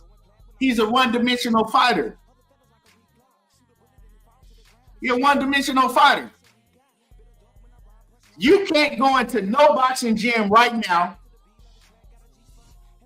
wrap your hands, right? Lace your boots up or whatever you wearing and get in the ring and spar with somebody and tell them, no, I only can fight you this way, so I want you to fight me this way. You can't do that with nobody. That's like Tyson Fury saying, well, I'll only fight Deontay Wilder if he don't throw his right hand. Like, what the fuck? What? So essentially, that's Isaac Cruz saying that I'm not going to fight Shakur Stevenson because he won't stand in the ring right in front of me and not use lateral movement. I want him to stand in the ring right in front of me and just slug it out for however many rounds it lasts, or I'm not going to fight. Like, what the fuck? Imagine Sugar Ray Leonard or Floyd Mayweather or any great fighter saying some shit like that. But you know what? In today's times, fans think that shit is just, oh man, that's facts, man, for real. Boxing and the boxing fan has changed. Imagine that shit. Imagine Roberto Duran saying, you know what? I'll never fight Sugar Ray Leonard because all he's going to do is run. Come on, man. Like, this shit is crazy. And people really believe that shit because they don't know nothing about boxing at all. People really believe that shit. People really be like, yeah, man, because the Pitbull, man. And it like my man Talk says, right? Pitbull, they were running around talking about Pitbull beats Shakur, Pitbull beats Haney, Pitbull beats Ryan Garcia, Pitbull beats all these guys because he went and beat Rolly and stopped Rolly. That's how fucking retarded a lot of y'all motherfuckers is that claim to actually think you know boxing. You get hyped off of Pitbull beat Rolly, so that equals that he can beat all these rest of these guys. When we just saw Pitbull in there on the undercard of Errol Spence versus Terence Crawford against a guy named, what was his name? Giovanni Santiago or something, Giovanni Cabrera or something like that. And he got his fucking head boxed off. He was swinging at air the whole night. It's crazy, man. Like, that's what I'm saying. Like, that's why I don't even really do live streams a lot, because this is, people don't know shit about boxing, man. They just say the dumbest shit and then want to argue with you about it. What you think about that, Money? People saying, oh, I'm not gonna fight him because they just gonna run. Like, do you think that's an excuse, or do you think that's a valid, like, something valid to say? I think that's an excuse, bro. Almost drip on her. That's an excuse on the simple fact of, all right, that's an excuse. We all know what it is, man. You sit up there, you talking about he gonna run. That means your ass just lazy. You feel me? Because we already know, Key. What you do to stop motherfucker from moving, you cut the ring off. If you don't know how to cut the ring off, then that means you ain't that skilled, and you ain't got ring generalship. So when I heard people say, "Oh, he go run," all I heard is it's a tough fight. You know what I'm saying? It's a tough fight. So I respect that more. I respect if you come out and say, "Look here, bro, that's gonna be tough for me. You know, me trying to trap this, that. Let me go. You know, get a Spurs fight in where I can fight a person that's moving around the ring. Then we can make happen." But to say, "Oh no, I don't want to fight him because he gonna run," man, you better get out my goddamn face. We know what that is. It's a duck, Key. That's what it is. Ain't no ifs, ands, buts about it, bro. It's a whole duck. If they come out, because we've seen this before, Key. We've seen these fighters. Oh, he go run. It's a duck. That means you know that you saying you ain't gonna be able to hit this motherfucker, and he might tear your ass up. That's what it sounds like to me. Imagine Julio Cesar Chavez saying, "No, I ain't fighting Canelo Whitaker because he just gonna run." Or Oscar De La Hoya. Oscar De La Hoya couldn't touch the man for real. Yeah, bro, this is the type of shit that's accepted today in boxing. Like, man, you don't really be on Twitter, right? So you don't really see the shit that I see. Bruh, it's flooded with shit like this on Twitter. And you got a whole bunch of motherfuckers that don't know boxing following the next motherfucker that don't know boxing, bro. And it's just flooded. That's all you see. That's all you hear. Bunch of sheets, bro. We already know how it is. It's bunch of sheets. Crazy, bro. And it's like, man, honestly, man, Styles make fight, and Shakur would embarrass Pitbull Cruz. Like, he would beat the shit out of Pitbull Cruz and embarrass him. Like, Pitbull, he do got defense, so I don't see nobody knocking Pitbull out. You know what I'm saying? I don't see nobody knocking him out, but Pitbull is, if you want to see a one-dimensional fighter that does the same shit over and over, watch Pitbull Cruz. He's not difficult for a fighter that know how to box. They know if you know how to box, you can beat Pitbull Cruz. It's not that difficult. They know he's telling made for Shakur Key. Yeah, bro. If Shakur wants to shut him out to where he don't win one round, he'll do it easily. All Pitbull Cruz does is come forward like this, swing overhand, come to this side, swing another overhand, this side, swing overhand, this side. That's all he do. That's all he does. And then he'll go to the body. You know, that's all he do. That shit is, and it ain't coming fast. That shit, you seeing that shit from a mile away. So, I mean, they know they can't beat Shakur Stevenson. That's why I say people like, oh man, Pitbull knocks out Devin. If Devin get hit by that shit with that Pitbull Cruz be throwing, Devin needs to hang it up for real, for real. Pitbull that was a horrible style matchup for Pitbulls. Pitbull need to be fight motherfuckers that's gonna stand in front of him and fight him like that. Like, Pitbull needs to fight guys like Rollies, Matias. That would be an exciting fight, Pitbull Matias. But Pitbull, man, Matias knocked his ass out. Matias will hurt that boy though. Now that's one fighter that I'll say will knock Pitbull Cruz out. Because see, another thing with Pitbull Cruz, he don't hit that hard. Like he's not a power puncher like that. People got, oh man, he knocked out Rolly ain't got no fucking chin. Rolly don't. Everybody like we like to talk about. Devin Haney don't have a chin. Rolly don't have a chin near as good as Devin Haney's chin. Rolly don't have a chin at all. We seen Rolly get knocked out unconscious in sparring with 16-ounce gloves on. Everybody know Rolly ain't got no chin. You know what I'm saying? So Pitbull ain't no devastating knockout puncher. You know what I'm saying? So man, Pitbull is very limited on what he can do. If you look at the 140-pound division, I really don't see Pitbull Cruz beat none of the top fighters at 140. I really don't. Like, if we really, really want to be serious, who you see Pitbull Cruz beating at 140, Money?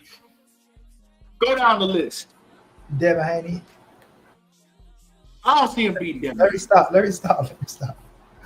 Okay, if I'm looking at 140, bro, this is just me being realistic. I'm just gonna keep it true. I don't think he beat T.O. I don't think he beat Matias, right? Those are two top cats to me. As we push Shakur at 140, we keep him at 35. You put him in either way. He ain't beating Shakur. Like, for real, with the Devin, bro, like, by Devin not moving like that, bro, and Pitbull being on his ass, he gonna have to box, like, because he don't got Shakur type. He don't got Shakur decent type of shit, right? Let me say this, right? Well, you got to remember the fact, right? When Devin Haney fights smaller fighters, it's a different fight because you got to remember, right? With Ryan Garcia can close the distance a lot easier because Ryan Garcia is long like Devin is, right? He's tall, he's long, he got reach like Devin, right? And he's fast. So it shit comes. So it wasn't really, it wasn't difficult for Ryan Garcia to close the distance. You got to think, Pitbull Cruz arms is like this. Pitbull Cruz is short. So Devin, he can stay on the outside, box, right? Use his length, use his jab, move. It's easier for him to move against a Pitbull Cruz because he can use that, right? You can't do that against nobody like Devin because Devin, he might take one step and throw it straight, and he right there, he already got you. He didn't cut off the ring. It's easy. But Pitbull, it's hard for him to cut off the ring. But my thing with Devin, like I say though, he's a front runner to me. So if you get him, he get the move, he get tired, he turn into a target, a standstill target. And like I said, his upper body defense ain't as good, or his head movement ain't that good. Now, I will favor Devin in the fight, but do I think Pitbull can beat Devin?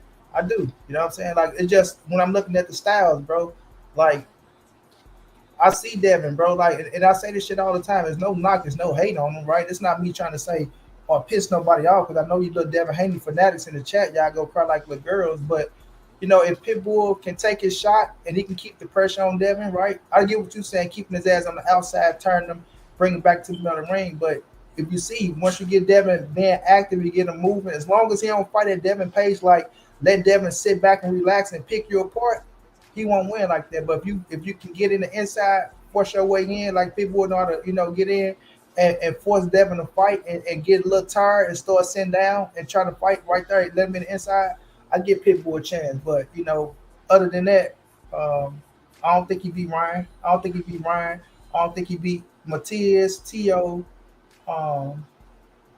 Who else there? I think Regis.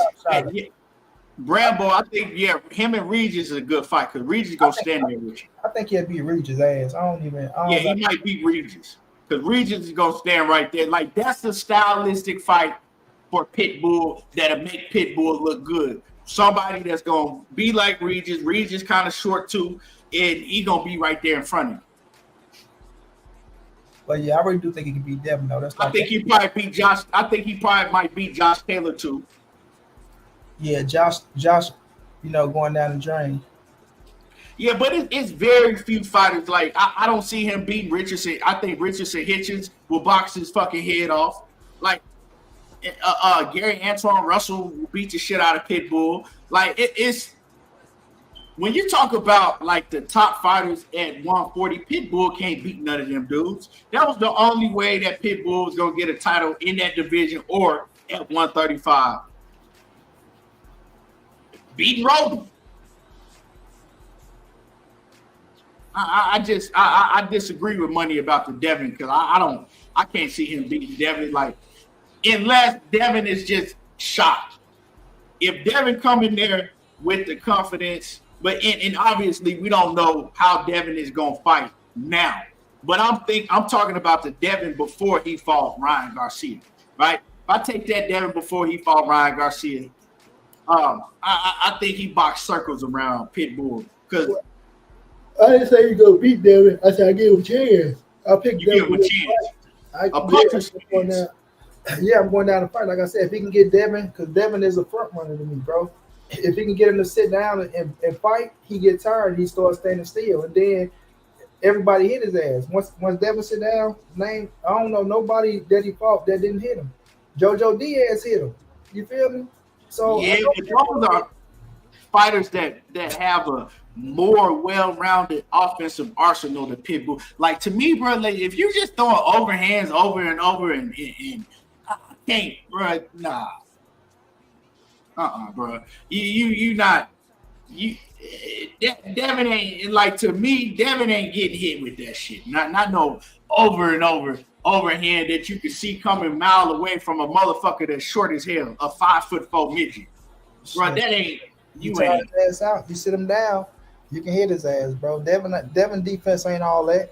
Like I said, his defense is his legs, bro. When he in and out off your ass, and then he can catch you with some little counter shots. But once he sit down, he's a steel target, bro. You can hit his ass. He's hittable. Do you think that Devin Haney? Do you think that dude Giovanni Cabrera is better than Devin Haney?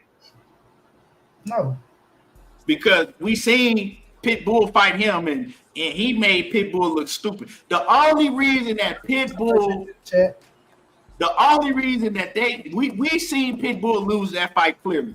Like to me, when he fought that dude Giovanni Cabrera, that fight wasn't even really close. He beat Pitbull Cruz handedly. He beat him clearly, right?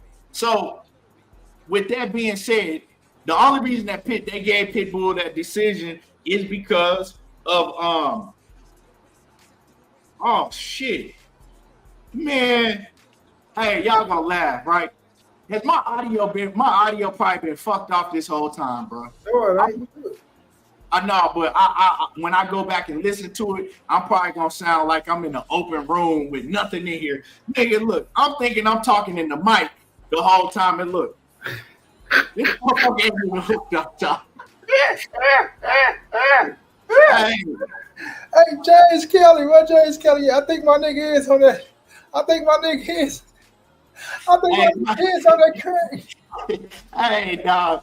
Hey, my audio probably because when I don't have the mic hooked up, the audio sound bad in my house and shit. I don't know what it is, but yeah, bro, I'm on one right now. I'm on one right now. He just got back from rehab. Y'all got it. Hey, I'm putting my mouth all in the mic and shit the whole show.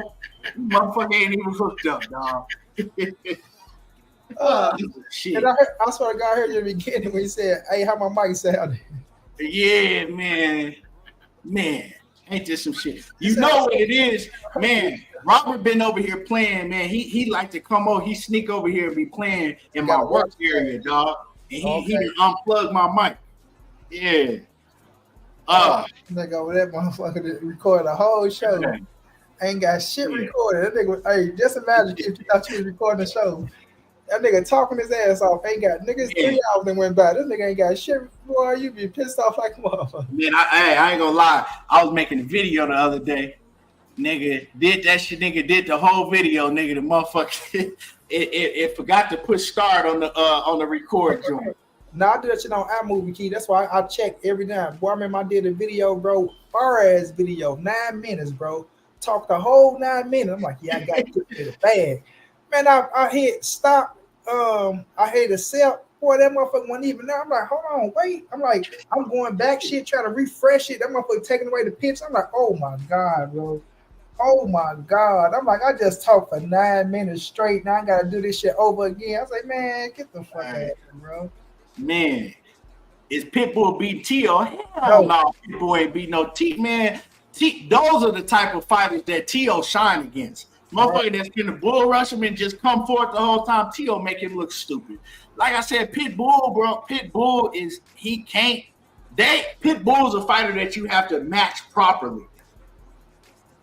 They gonna keep Pitbull away from certain fighters, just like you gotta keep Devin Haney away from power punchers. You gotta keep Pitbull away from fighters that know how to box and move. You know what I'm saying? Pitbull is a one-dimensional fighter. That shit ain't gonna work. That Pitbull shit ain't gonna work for too long. He gotta change his game up if he want to go far. Mr. Finesse, salute. Crush, what it do? Yeah, but yeah, man. Pitbull, yeah, man. He ain't it for me. He just not. I know he's gonna beat Rolly. I told everybody he's gonna stop Rolly. But man, this weekend, that 5-on-5, I can't wait. I'm gonna cook on that tomorrow. So we're gonna do a live stream tomorrow, man. Is you doing a live tonight? Maybe I'll see. You'll see. Okay, man. I appreciate everybody coming in. Make sure y'all smash the like button if y'all ain't hit the like button. Money, man, what's your last words? What you got going on? Man, just appreciate the people coming through, showing love, rocking out. That 5-on-5 is gonna be a little fire core, you know what I'm saying? Something we can enjoy, things of that nature. Yeah, y'all do stop by Money Brown TV tonight. I am gonna do a live. I'm gonna touch on a few things myself, man, because I do want to cook on that Errol Spence and Terence Crawford situation a little bit, because I don't like the way people trying to treat Errol Spence like he just a nobody. Like everybody, oh my God, I can't believe he got the fight. Oh, so I'm gonna touch on that shit, touch on Tank a little bit, and touch on this Devin Haney situation too. But y'all continue to support one brother, man, coming through, showing y'all love, and it's all love, fam. Yes, sir. Yes, sir. I appreciate everybody in the building. Like I said, we're gonna be back on here. I'm gonna be back doing another live stream. I'll come through tomorrow because I do want to cook on some more things. I appreciate all of y'all. Y'all already know how I do. Damn, talking that boxing again, and I'm gone.